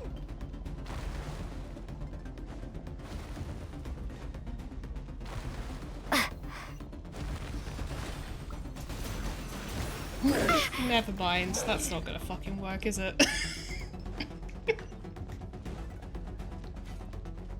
Oh! Watch out! Looks like this place is about to collapse! Oh, I don't have any stamina! So, this guy's power has something to do with the all-devouring narwhal. Did you know that all along, Skirk? I had my suspicions. That's why I decided to investigate in the first place. But suspicions only get you so far. I needed to verify it for myself. Phew. Oh, we should be safe here, right? I no longer sense his presence. Can't have followed us out of that abyssal domain. Weaklings like him will find that my power is not so easily controlled. He won't be leaving that place until he's managed to digest it. This makes me think of, whatever the fuck, Mizuki is. I've forgotten the word. Yumeku Ibaku, yes, thank you. With its power, he even managed to steal from you, of all people. You seem surprised. I suppose that's fair. You've seen but a fraction of what that whale is capable of. That gaping maw could swallow a planet whole. It's called the all-devouring narwhal for a reason. Devouring is what it does best. It can extract power from anything, dead or alive, as long as it manages to make physical contact. Yeah. When we had our run-in with that thing, Neverlet mentioned that it has an instinct to devour. Your dragon friend recognized the nature of its abilities and used the power of Hydro to protect you. That worked because it was in a satiated state, so it was somewhat less aggressive than usual. It's a different story when it has no more power to feed off of. That's when its true voracious nature kicks in. It could devour everything on the planet in that state, which is why I cast it into that void space. But I hadn't counted on there being anyone left on this planet capable of wielding its power. To me, that says he must have encountered the whale a long time ago. Meaning, he must have known my master. Yeah, hearing you say the foul definitely got a reaction out of him. I wonder if he's one of the sinners. Or maybe he was like one of Certologi's disciples back in Conria. Exactly. It told me everything I needed to know. Hence why I said we both got what we came for. And I believe that brings our transaction to an end. Now that you're whole again, you can get back to your own journey. I'll handle the rest of this situation myself. No way! We can't leave now! Something was stolen from you because of us! We have to help you get it back! This isn't my first taste of failure or losing power. When you fall, you get back up again and become stronger. That's how it is. But what if that monster finds you before you're all better? Plus, how are you gonna get home? It's not like you can just go swoosh and open a door to the abyss again. Not without your full strength. So, sticking with us for the time being doesn't sound so bad, does it? You said I don't want to be in your debt. Well, I still am. Fair enough. Then take this.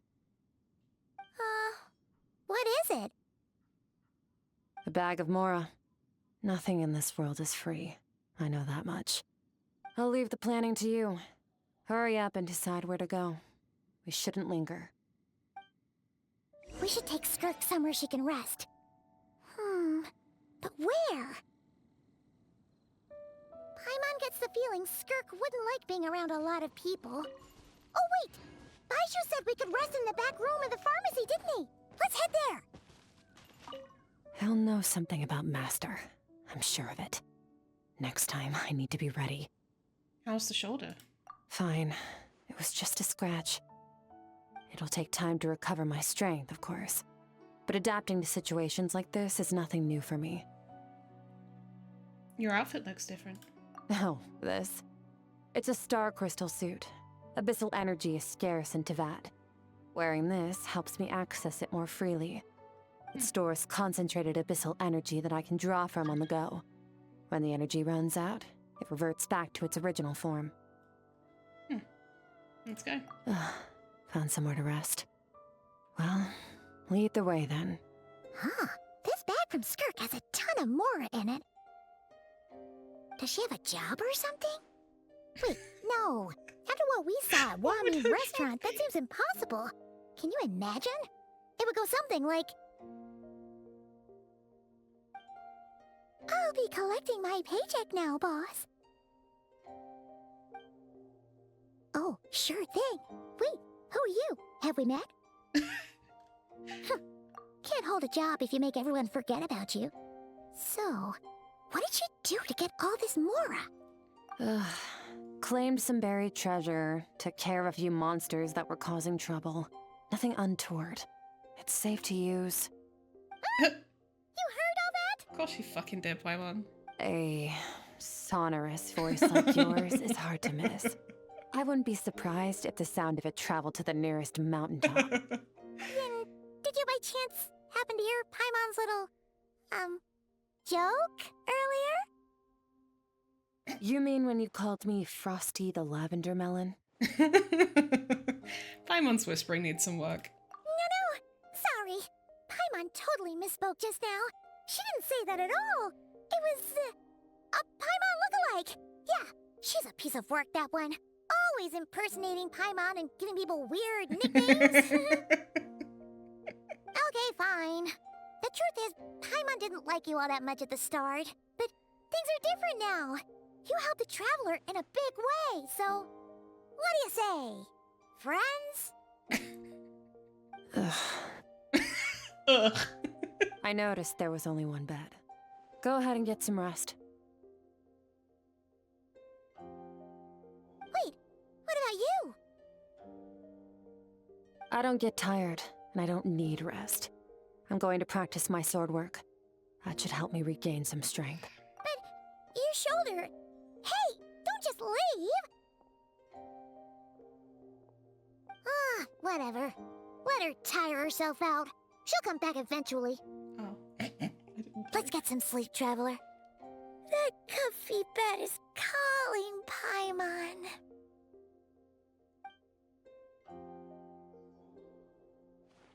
Skirk is stubborn. Even if I tried to convince her to take it easy, I doubt she'd listen. Paimon is right. Skirk will stop and take a break once she gets tired. I hope. I should just get some sleep.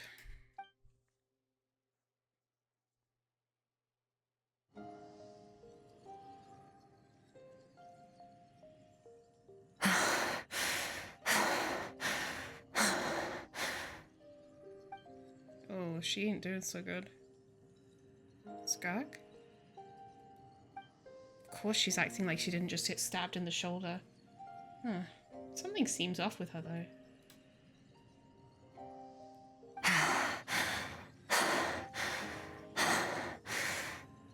Quiet. Who's she talking to? There's no one around. Unless... the little creature in the dream. Do you even remember how many of us perished in that fire? How many bodies were left to rot on the scorched earth? Yet you alone live on.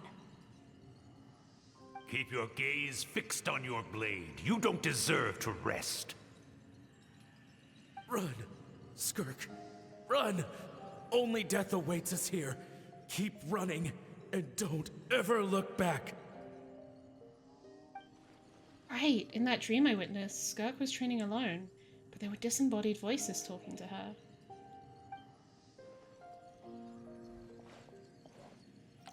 One of them mentioned a fire. I wonder what happened exactly. Funny she could just talk to us. I mean, we saw what happened. Her village was burned down.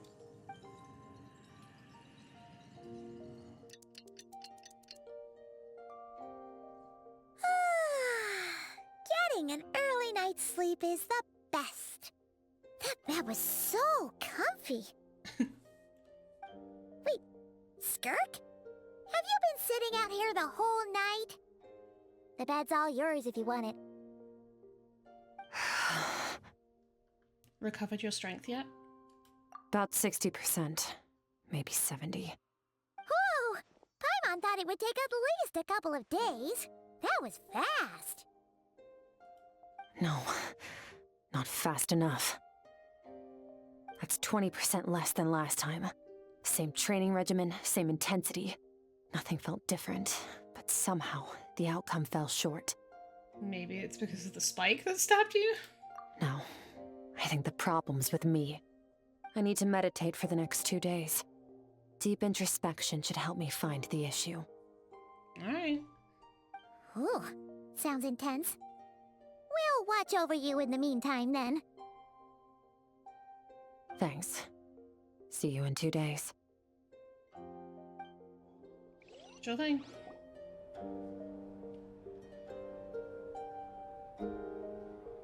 You're just gonna hang out here for 2 days?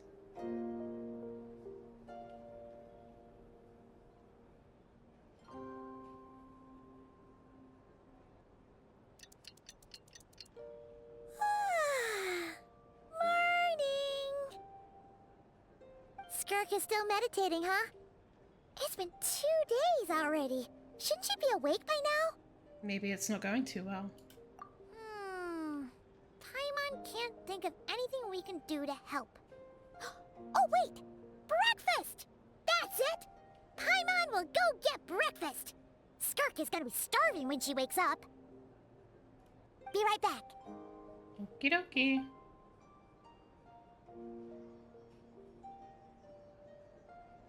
Skirk looks so serene. Almost like she really is asleep.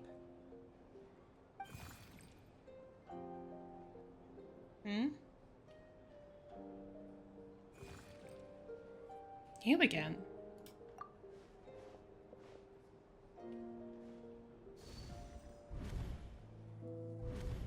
This place feels familiar, but where am I exactly?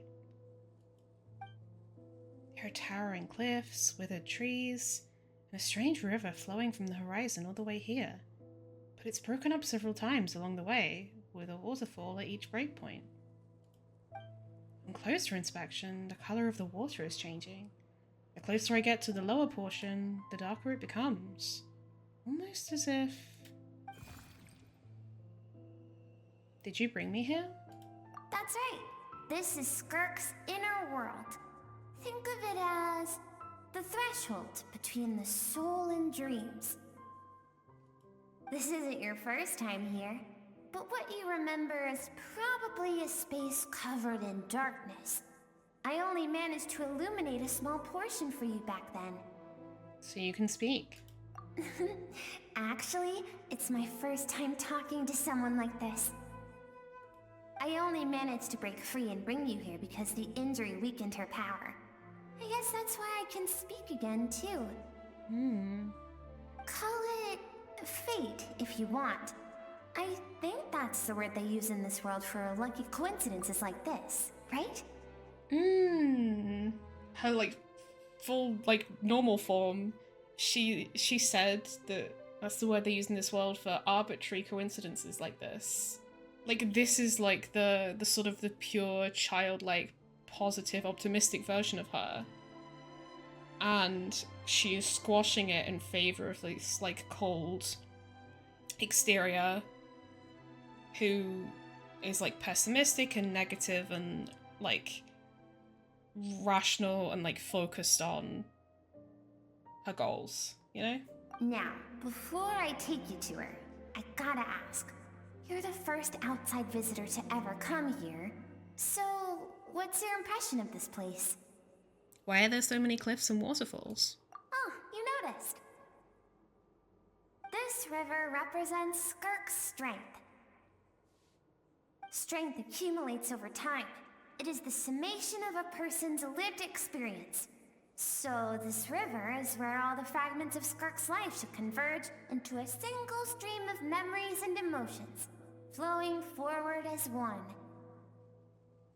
But as you can see, this river has been severed numerous times. It's because Skirk doesn't like who she was in the past. And all she sees reflected in the river is a disgraceful shadow of who she was. She cuts through water and rock with the sword of reason, severs her connection with the past, and begins anew. Wait, that reminds me of something. You must learn to shut out all the pointless emotion. Crush the self that makes you weak, and become master over your physical form. This isn't my first taste of failure or losing power. When you fall, you get back up again and become stronger. That's how it is. I see. So it was Certology who taught Skirk to replace all emotion with reason. And since then, it's been a constant process of abandoning, refuting, and erasing her past self. I suppose that's the secret to her strength. I wonder if in order to defeat Certology, she has to actually harness her emotions, rather than just follow his guidance. But it's such a sad thing to think about. What has she been through? Why does it have to be this way? The answer to one mystery invites another question, I see. Let's follow the river upstream. There among the cliffs, among the memories etched into her heart, lies the truth of it all. Soon, you'll understand everything.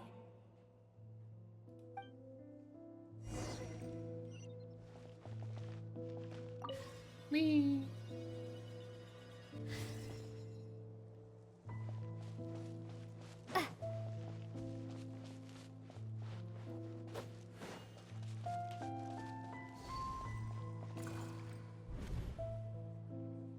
This looks like a coastline. Huh, I recognize the drawing on the sand. Oh, yeah, she visited that spot. Wait, isn't that the picture I drew for Paimon? Why is it showing up in Skirk's memories? I've always thought that, even when falling leaves don't come from the same tree, they can still form bonds of kinship when they meet. Like meteors, you both made a journey through the stars.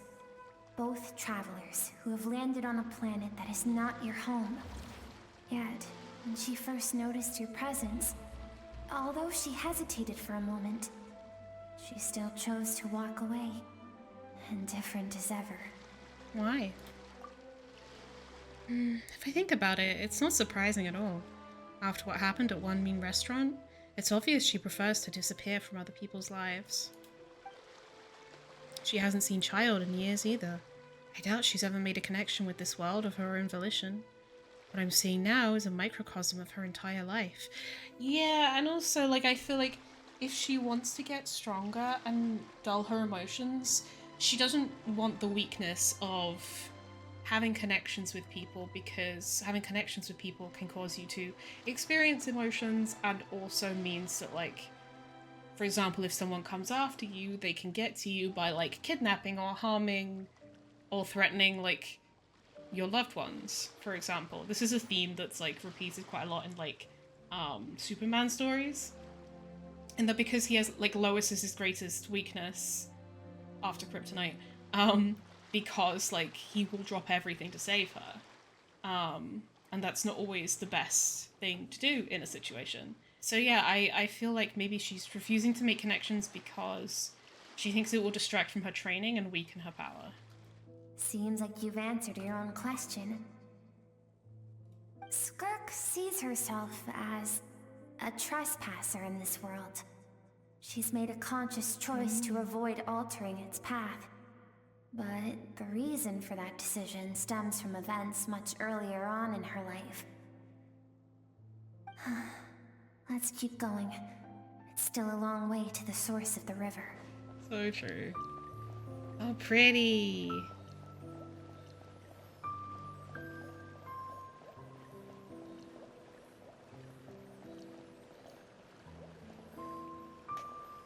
Whee!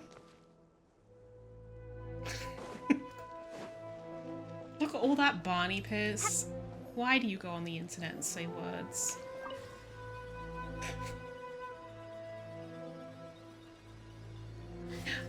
Wait, you know what? I like the symbolism of this because we're traveling across the gaps in the waterfalls, which means we're bridging the gaps between the iterations of Skirk, the ones that she's like cut off and tried to erase, but are still here. Yeah. Of course, you're American. You now have what it takes to wield immense power. From this day forth, I shall teach you no more. No one can become a worthy warrior through imitation alone. I have given you fangs and claws. Now, you must learn to hunt. You wish me to travel the world beyond on my own, Master? Indeed. Make new friends. Embark on your own journey.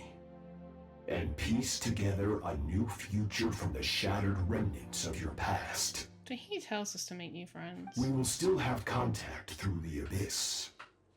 But know this. One day, I will take the life you worked so hard to rebuild and reduce it to ashes. Just like the fire that haunts your mind. Why would you do that? I have told you before, fear is the catalyst for human evolution. You have tasted loss. You have known fear, so deep it can be felt in the bones. But as living beings, we all have an instinct to detach from that which harms us. And thus pain dampens over time, and the acrid taste of fear becomes but a distant memory. Yet now, I have bestowed upon you the gift of fear eternal. It will drown you in the nightmare of your childhood, or it shall drive you to defeat me, whatever the cost. Fight or flight? That figure next to Skirk looks familiar. Right, I saw the same figure during the battle against the all devouring narwhal. Yeah. Okay. That is what Skirk's master, the foul Sertology, looked like at one point in time. So we do fight like a version of him in the whale fight. So he can change form? Of course. As a higher being, physical form is a triviality to him. He could appear as a beast, a human, or even a monster that defies description. The form you see him in here, clad in abyssal armor, is the one he usually wears when traveling through the stars. I used to think Sertology and Skirk were just master and disciple, like Skirk and child. Now I see why Skirk chose to distance herself from humanity.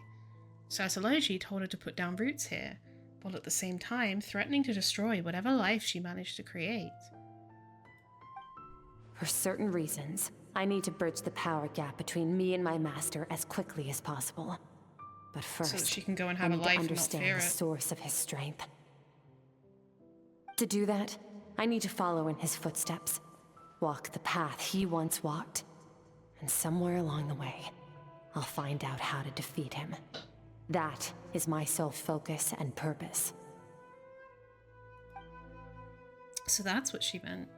But I still don't understand why Sertology would do that. From what he said, I didn't pick up on a conflict between them. Well, I mean, he's trying to give her the fear that constantly drives her to become stronger, to protect what she loves. I'll let you in on a little secret. The real Sertology is terrifying.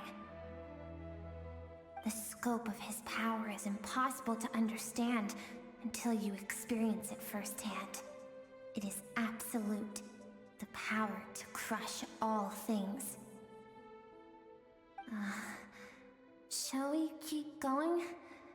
Let's see. We're about halfway there.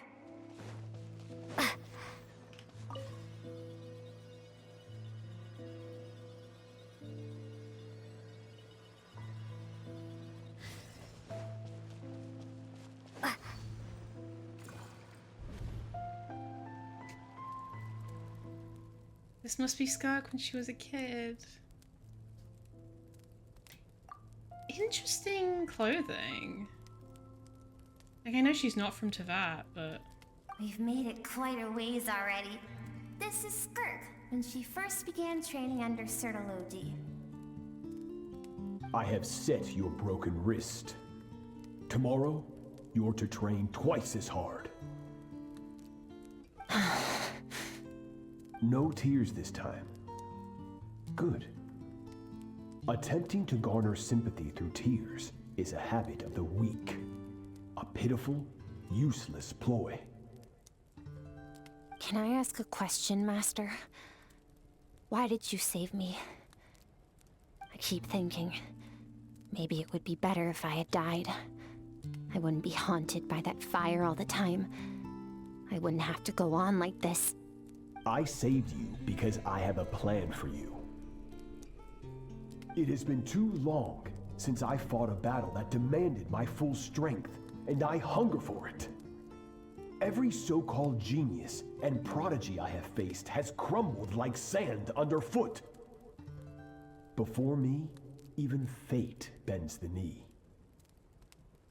So, I will teach you everything I know, train you by whatever means necessary, in the hope that one day you might surprise me.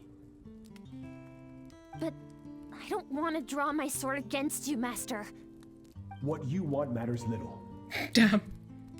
Among the boundless sea of stars, the cries of the weak are but faint murmurs that disappear into the void.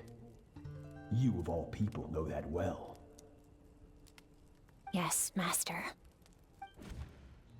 From that day forward, all she knew was grueling training, emptiness, and fatigue.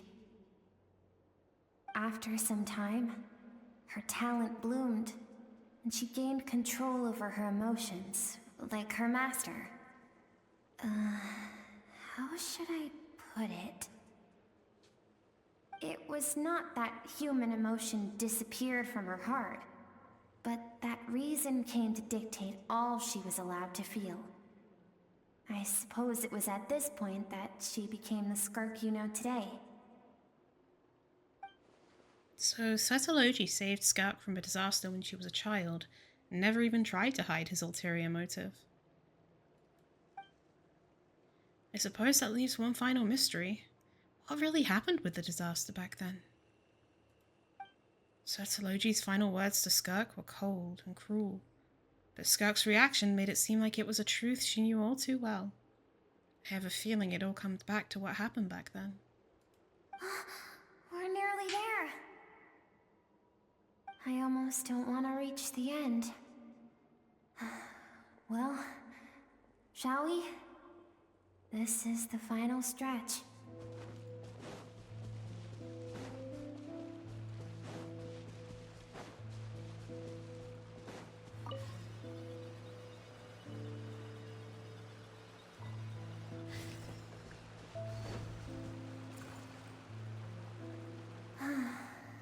These are Skirk's happiest memories.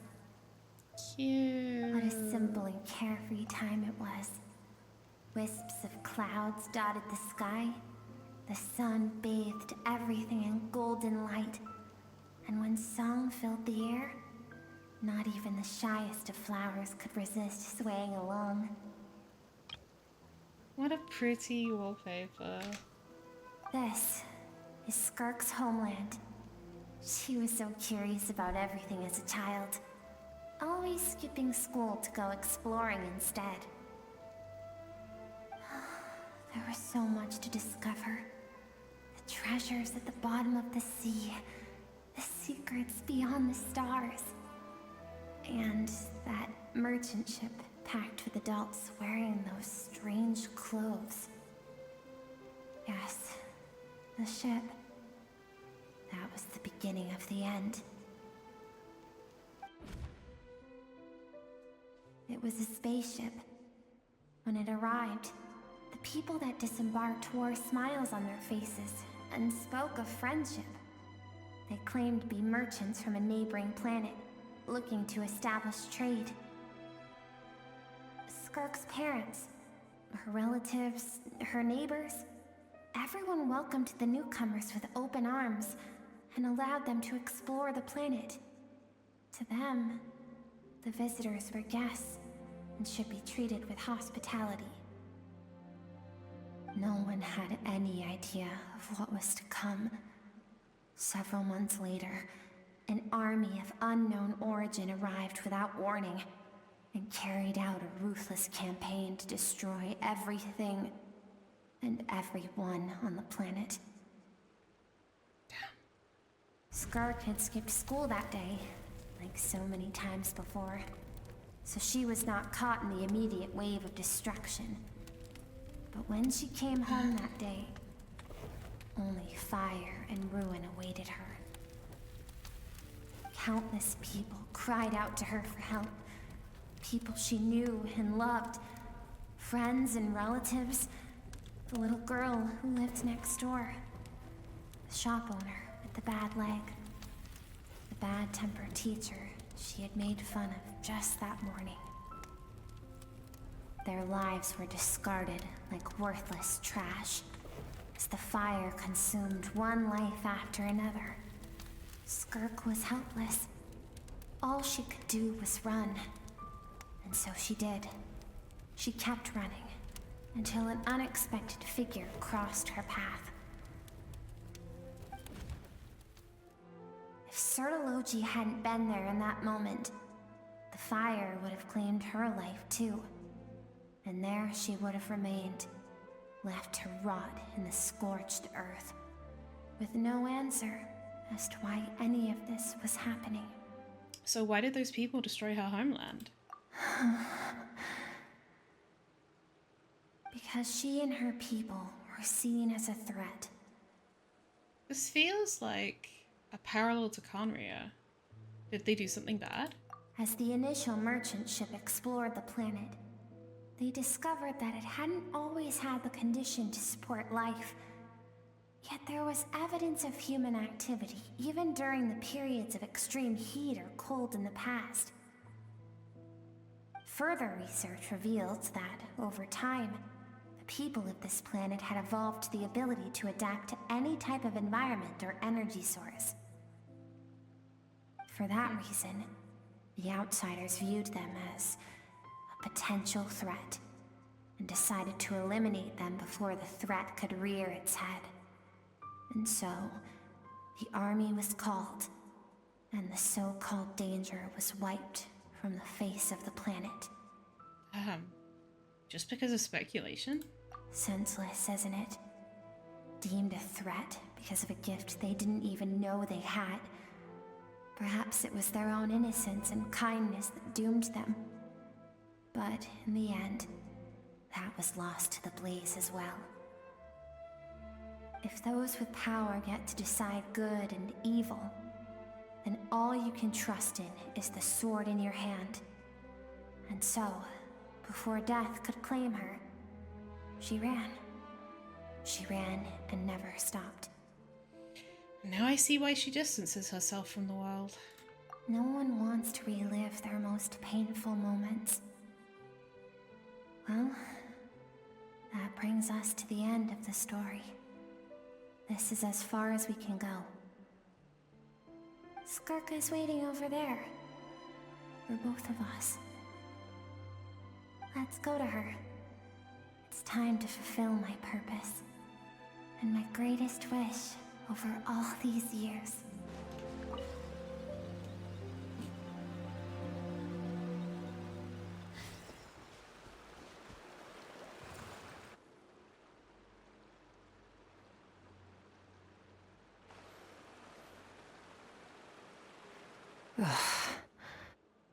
So all this, just so you could bring her here?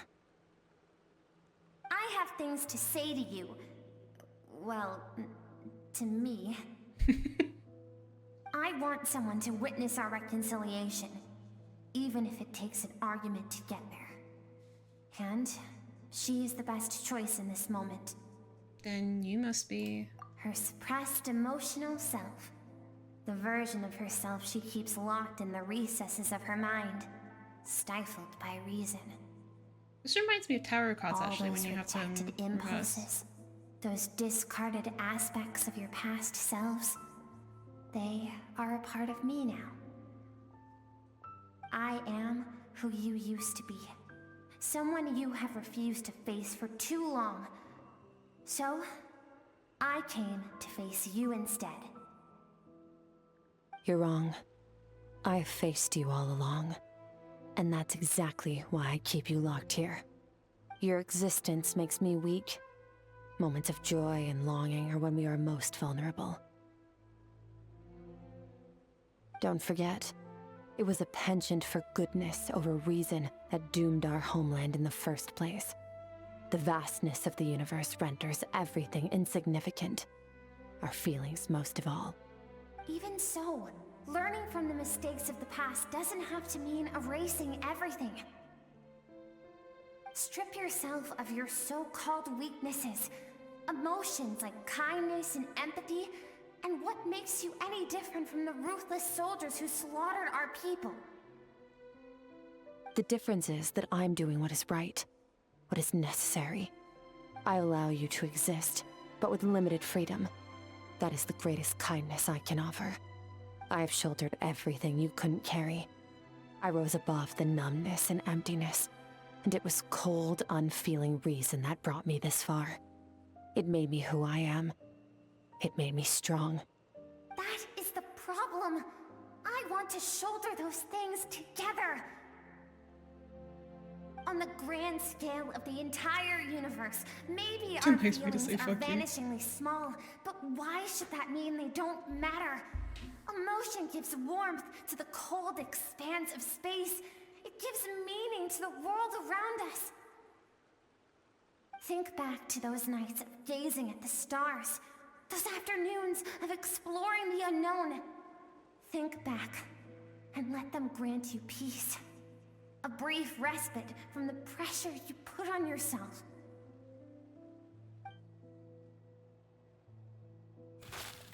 That isn't what we need. It's exactly what we need. Aren't you curious about why recovering your strength has taken longer than normal this time? Finally, you get to the important part. That is the only answer I came here to find. Then look around. Look at your inner world. You cast aside your dreams and curiosity, and in doing so, you lost your original motivation.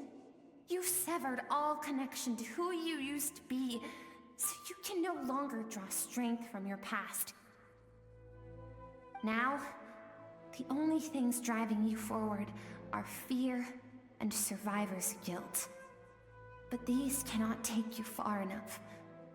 And so, this river, the source of your strength, grows more polluted by the day. And you think that means I should seek help from a weak little thing like you? Your emotional self isn't weak. The fact that she transcended time and broke free from her constraints to come and face you, that proves it. Thank you for saying that. I knew bringing you here would be the right choice. To be honest, I'm not here to argue with you. This isn't about who's right or wrong. And in fact, I agree that in order to make it through the wake of that tragedy, we had to distance ourselves from the pain through reason over emotion. But what is right at one point in time isn't always right forever. I know you will never forget that fire. I know the fact that you were the sole survivor fills you with guilt. And I know that among the voices that haunt you, mine is there too. Because deep down, you know that you didn't turn out to be the person you wanted to be. All those unfulfilled hopes are like knives to the heart. And I don't want you to hurt anymore. So even if you can't accept me, I hope, at least, that you can let go. I keep thinking, maybe it would be better if I had died. I wouldn't be haunted by that fire all the time. I wouldn't have to go on like this.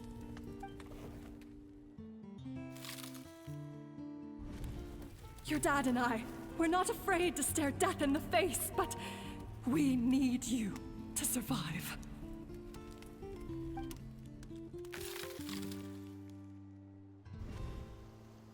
I'm sick of being a kid.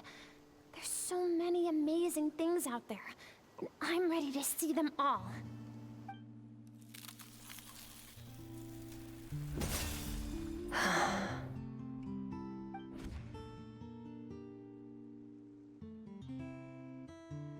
I remember. There was a song Mom and Dad always sang when we went out to fetch water. Dancing water. The sand along your path is begging for your song and movement. Will you carry this burden with you on your journey? I am not the dancing water, and you are not the burdensome sand. But if this is your wish, then I will carry you with me until the end. Thank you. I should be thanking you.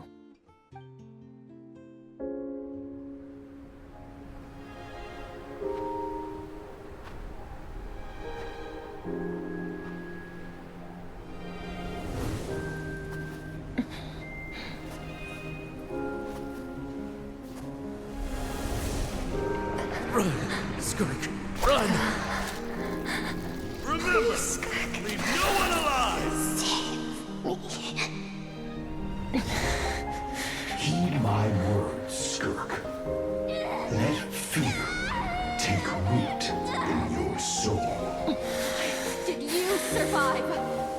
Why was it only you?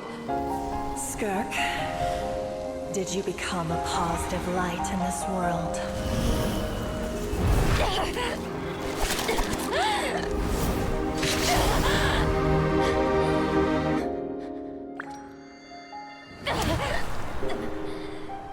Hey, this doesn't have to be the end.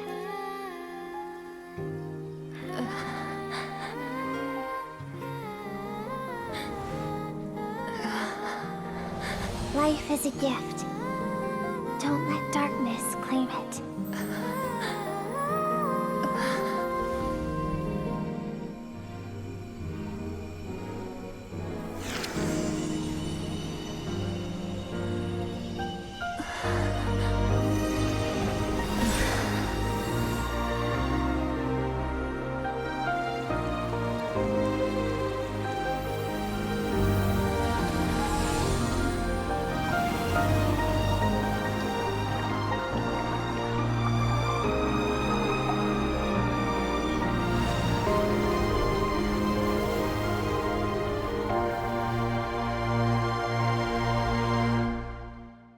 Pretty music.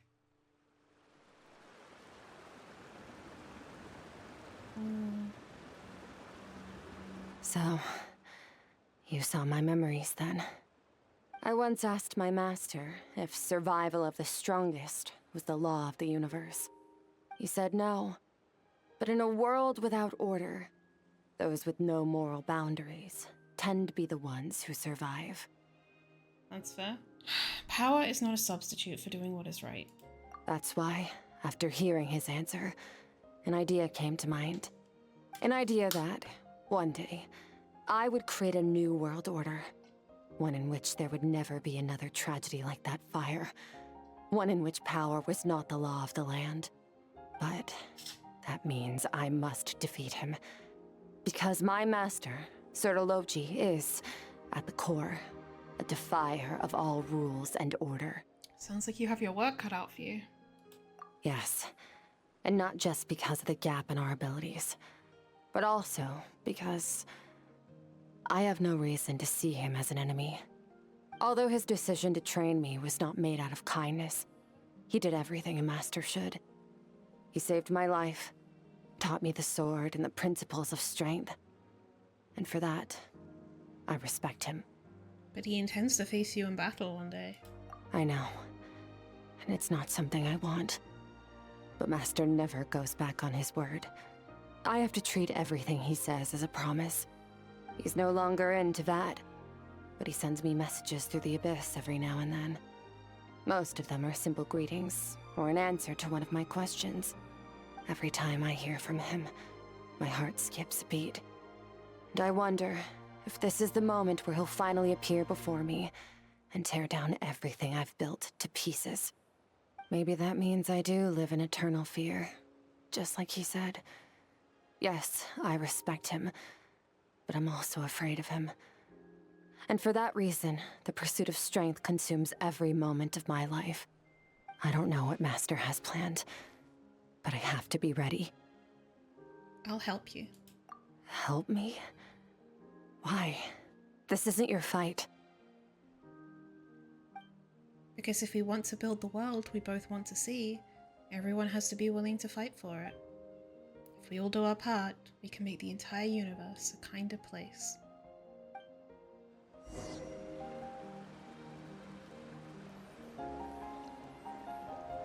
This is pretty. Oh. Fuck my drag, I guess.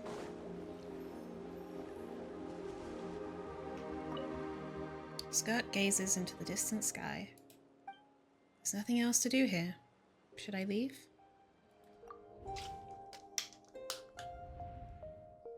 Oh, you're finally awake! Honestly, Paimon was gone for like 2 seconds and then she comes back and finds you both unconscious? Oh, you scared Paimon half to death! You're both okay, right? What does it look like? Looks like your strength is back. Only water from the source can cleanse the rot and filth that flows from the past into the future. I taught you to incorporate the experiences from your journey into how you fight. I suppose what happened today will become an inseparable part of who I am. Okay, so Paimon feels like she's missing some important context. But whatever. Paimon's So I got don't give a tons shit. of delicious snacks. Let's dig in. 3 of you enjoy the snacks. All right. It's about time we finished what we started. We're gonna deal with this thief for good, right? Let's show him what we're made of. This time, I'm not going to tell you to hold back. But having digested even more power in the meantime, he's going to be tougher than before. Thank you. The good news is, we have no reason to pull our punches this time. So, let's go. Same place as last time. Whoa. The fog is gone! Yep, it's just like the place Wait. inside the whale. Isn't that the form the all-devouring narwhal changed into? How come he knows that, too? That's what the fowl used to look like. Really? So, you're telling Paimon that giant whale and this guy can both turn into the fowl? How does that work? Okay. It's a subconscious instinct. Any intelligent being who longs for his level of strength is bound to mimic his appearance. It's a natural response after encountering someone as powerful as Master. To them, he represents ultimate power. We know the person before us has encountered Master, and we know he stole a portion of my power. So it's not surprising that he would assume this form. Okay. Oh, the closer Paimon looks, the more intimidating it gets. Nervalette isn't here this time, so it's up to us. He won't have the nerve to steal again after we're done with him. I can't promise Hydro Let's Traveler is teach going to do this much. guy a lesson. Hear me out? Yeah, I knew that was coming. Oh shit. Wipe out! Paradigm shift! Yeah!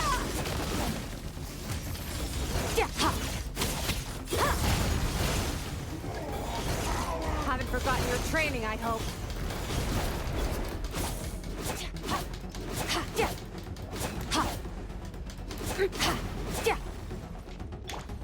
Water extinguished. Mine to wield.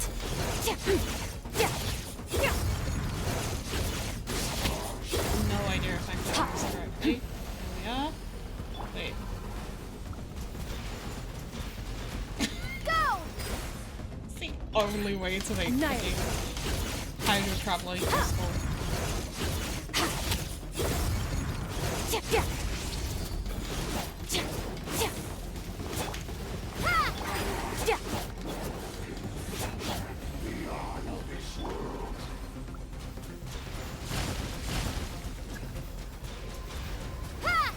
Oh, okay, yep.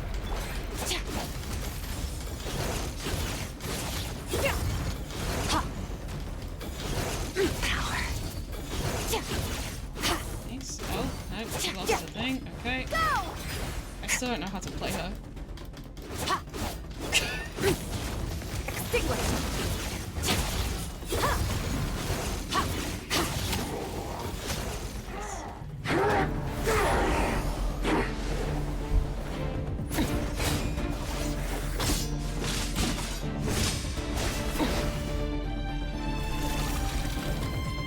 Once again, watch out!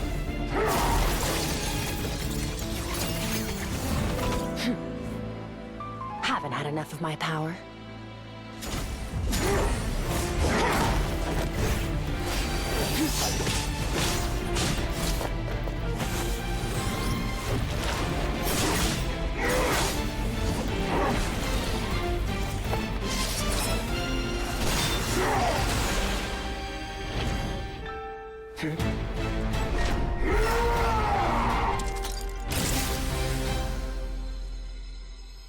Well then, let's see how much more of this power you can handle. Oh, shit. She's, like, blocking him, basically.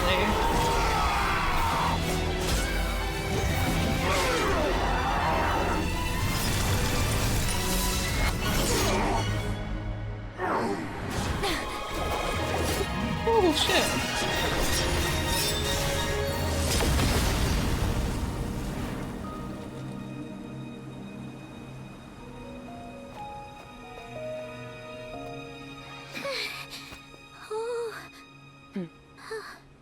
Who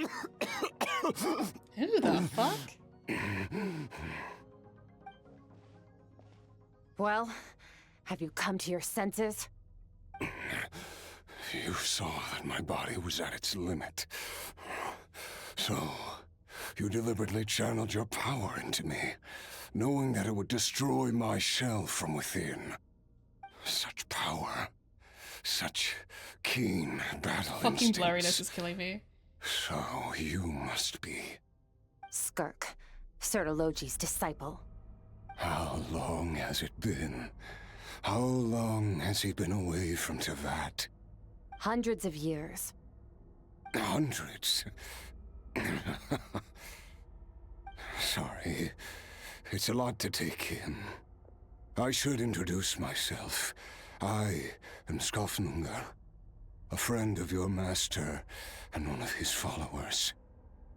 This is the first time I've heard your name, Skirk. But hundreds of years ago, I knew you existed. And I knew you would come here. Hundreds of years ago? Sounds like you and Master have quite the history. Care to tell us about it? Of course. Might as well take advantage of a clear head while I can.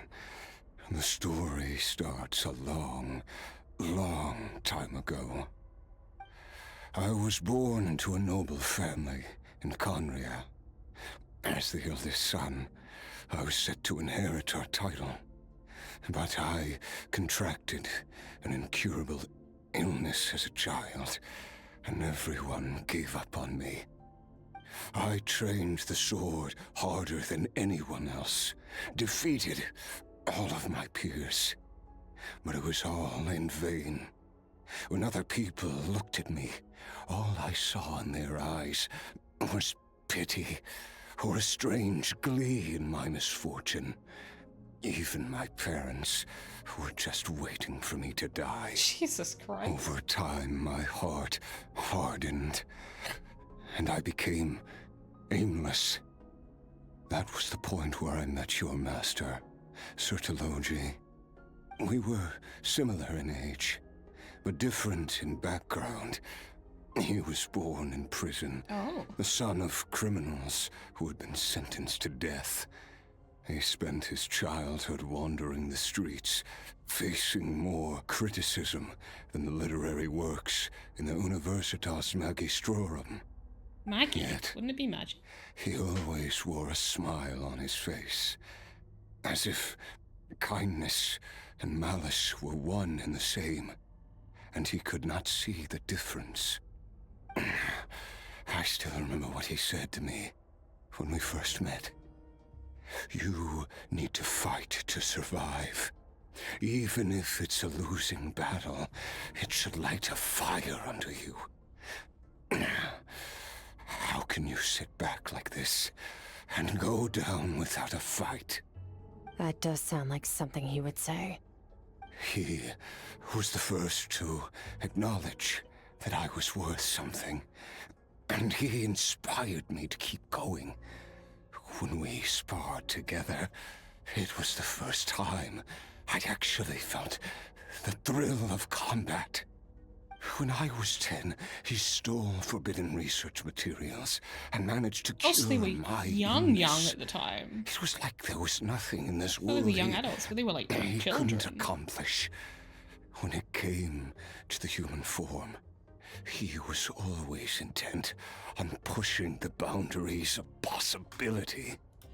I wonder, you know what else was in the library in Conria? Information about how to cure someone of hilichurlism. I wonder if he was abyssal corrupted and he, Sertologi stole those materials. But somewhere along the way, There's also the stuff that I fell Renee was doing. behind. My talents were nothing compared to How you his. killed Jacob. And at some point, I realized he had pulled so far ahead, I was too embarrassed to even ask him to spar. After his grand endeavor was successful, he sought me out and said to me, "This planet no longer holds anything of interest to me, so I'm leaving. But first, I have an offer. I can use a power I have just refined to break the curse of immortality for you. Your death was once what we worked so hard to prevent. But the immortality you now face is a different kind of pain altogether." I'll pass. Immortality doesn't sound so bad to me. Since I can't die, it means I have an infinite amount of time to get stronger. Maybe I'll finally catch up to you one day, and we can spar like we used to. Are you sure? I cannot say when I will return. Your body, or rather, your soul, might not be able to withstand this curse. All I can do is try. After all, a wise man once told me, people need to fight for their own survival. Wise indeed. Nevertheless, if you grow weary of the pain of immortality, and wish to experience a good sparring match before you wither away, seek out my disciple. Disciple? Never thought I'd hear that word coming from you. Nor I, but Betwixt said I was destined to find a disciple out there in the universe, and bring her to Tibet. You know as well as I, Betwixt's prophecies are never wrong. Well, now I'm Seems like an curious oracle. about who this disciple of yours will be. All Betwixt said was that one day, the stars shall bow in her honor. Sounds pretty impressive. Of course. Only the most outstanding people would have the right to become my disciple. Still self-assured as ever, I see. But you're not wrong. Well, so yes, I think this is Yahweh. I'll be leaving then. Oh, and if you are serious about getting stronger, I left you a little gift in the primordial sea. As I've said before, walk whatever path you want. Freedom means even the wicked get to make their own choices. Waiting for me in the primordial sea was the all-devouring narwhal, already beaten into submission by Sertologi. In its weakened state, I was able to cut off part of its flesh and sew it into my own How did you heart. sew it into your own heart? Your heart? That sounds like torture. How did you even survive that? Because, of course, I bear the curse of immortality. So, you used the curse to turn yourself into a vessel for power. Even with that whale's ability, devouring power like that is not something the human body can withstand. With your body and soul constantly at the breaking point, it was the curse of immortality that sustained you. But that is not the path to strength. You have to pour your heart into it, work for it, dream of it. Instead, you stole something that didn't belong to you, and it backfired. You're right. I should have known better, but I had already pushed myself to my limits, and he was still miles ahead of me. So I had to take a leap of faith. I mean, Betwixt I also miss stole the your power master. of the abyss, right? I miss the days when we were all together, troublemakers Okay, without yeah, a this is home. Yahweh. I don't regret the choice I made. But if you'll allow it, I do want to apologize. To both of you. After the beating we just gave you, I think we can call it even. You're an interesting one as well. Sertologi's disciple. That's a lot to live up to. It can't have been an easy experience. I know what he's like. He rules with an iron fist.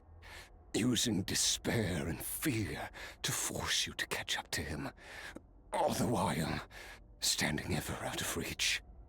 We're like mountain climbers in the dark, never knowing how much higher we have to climb, or when we will see the sun again. It's interesting because it's sort of like, well, what was his process? Like, how did he get to be as powerful? And I think it really is just from, like, stealing the power of the Abyss in a way that no one else has, you know? True. But I made up my mind long ago. You didn't do no it matter the way how everyone else dark it did. gets, I will not give in to despair. I will overcome it. Besides, after hearing your story, I suspect what Master really wants is not a battle that demands his full strength, but rather a defeat without regrets. Oh? Since you're his friend, you must have some things in common. First time we came here, when you stabbed me through the fog and stole my power, I felt no emotion coming from that spike. But when you had to devote all your strength fighting me just now, I could feel joy and passion emanating from your blade. It was the joy of a researcher discovering the truth of the world, the joy of an artist uncovering a temple of wonders. Interesting. An accident. I'm certain I didn't express those emotions outright. Yet you were able to read them from my blade, like a glimpse into my inner world. You're right. That battle brought me an unbridled sense of joy, and my defeat brings me no regret whatsoever. Exactly. I think Master also craves a battle like that. One where his opponent forces him to use all his strength, unlock the extent of his potential, and transcend his own limits. A battle to end all battles. Just get Welton After there. which, He'll give him a all go. can come to an end, including, perhaps, his life. For that very reason, good and evil are meaningless to him. He has one purpose, one goal: to complete himself. It's one of the secrets to his strength. Perhaps you're right. Perhaps that is his goal. What a battle that would be. Oh, to witness such a...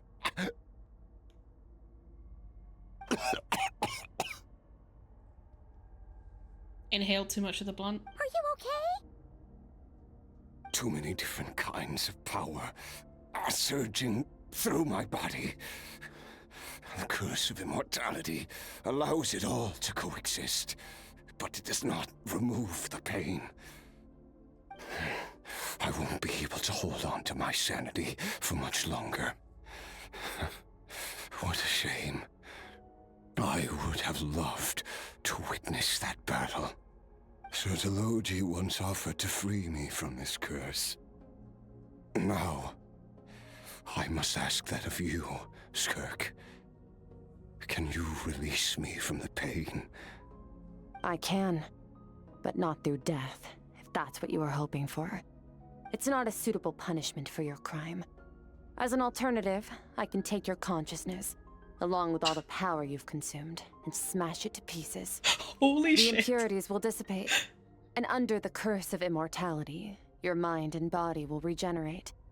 When that process is complete, you will be back to who you were before, no longer tortured by powers you can't control. But it will be a time-consuming and painful process. The decision is yours to make. Guess he's got nothing to lose.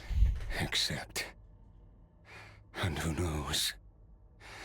Perhaps I'll wake up in time to witness your great battle with Sertologi. I have faith that you'll be able to stand against him one day. Though I know it'll be a long and arduous road. If we are climbers in the dark, it appears the dawn has finally broken for me. But your ascent continues. At least, it looks like you are not alone on your journey. I will reach the top of this mountain, no matter what it takes. And you, Skofnunger, will be my witness at the end of all things. Whew, that's finally over. Let's get out of here. I'm just like, I'm hungry. At least we don't have to make a mad dash for the exit like last time. Yay. And the other 5 sinners stole the power of the abyss and didn't become as physically strong as him, I think. I think it's more a thing of like, they got the power of the abyss and they each used them for different things. Like, he used it to become incomprehensibly strong. Like, Rheindotter used hers to become, like, to basically, like, conquer alchemy almost. Like, do you know what I mean? Like, they all used theirs for, like, slightly different purposes. They channeled that power into different things. Skirk gazes into the distant sky. There's nothing else to do here. Should I leave? We did it! Ah, it's only been a few days, but it feels like forever. Once again, we've proved there's nothing we can't overcome. We're just that awesome. I didn't even break a sweat. Wow, you sound even more confident than usual. Guess you really have become stronger. Today sure went by fast. It's night already. Oh wait, that reminds Paimon. The stars you mentioned, the ones that died out, are they back now? Yes. The power Skofnunger stole has been returned. So, the stars have regained their light. Great! Huh, it's crazy that you even noticed their light was gone. There are so many stars in the sky. If a few disappeared, Paimon definitely wouldn't be able to tell. I suppose it's because I have gazed upon this sky for centuries. The false stars, hanging in the meticulously planned sky, glittering with rotten light. It's not real. And yet, it is for that very reason that I can look upon it and enjoy the momentary peace it brings. I'd like to see what it's like up there. Even the most beautiful of bubbles has to burst. We will return to the real universe one day, whether of our own volition or not. Time marches ever forward. Even the innocent and naive will taste life's bitterness. Yet through hardship, we grow until we learn to seize the sands of time for ourselves and uncover our true strength. Though we gaze upon a false sky, its vastness and majesty is palpable.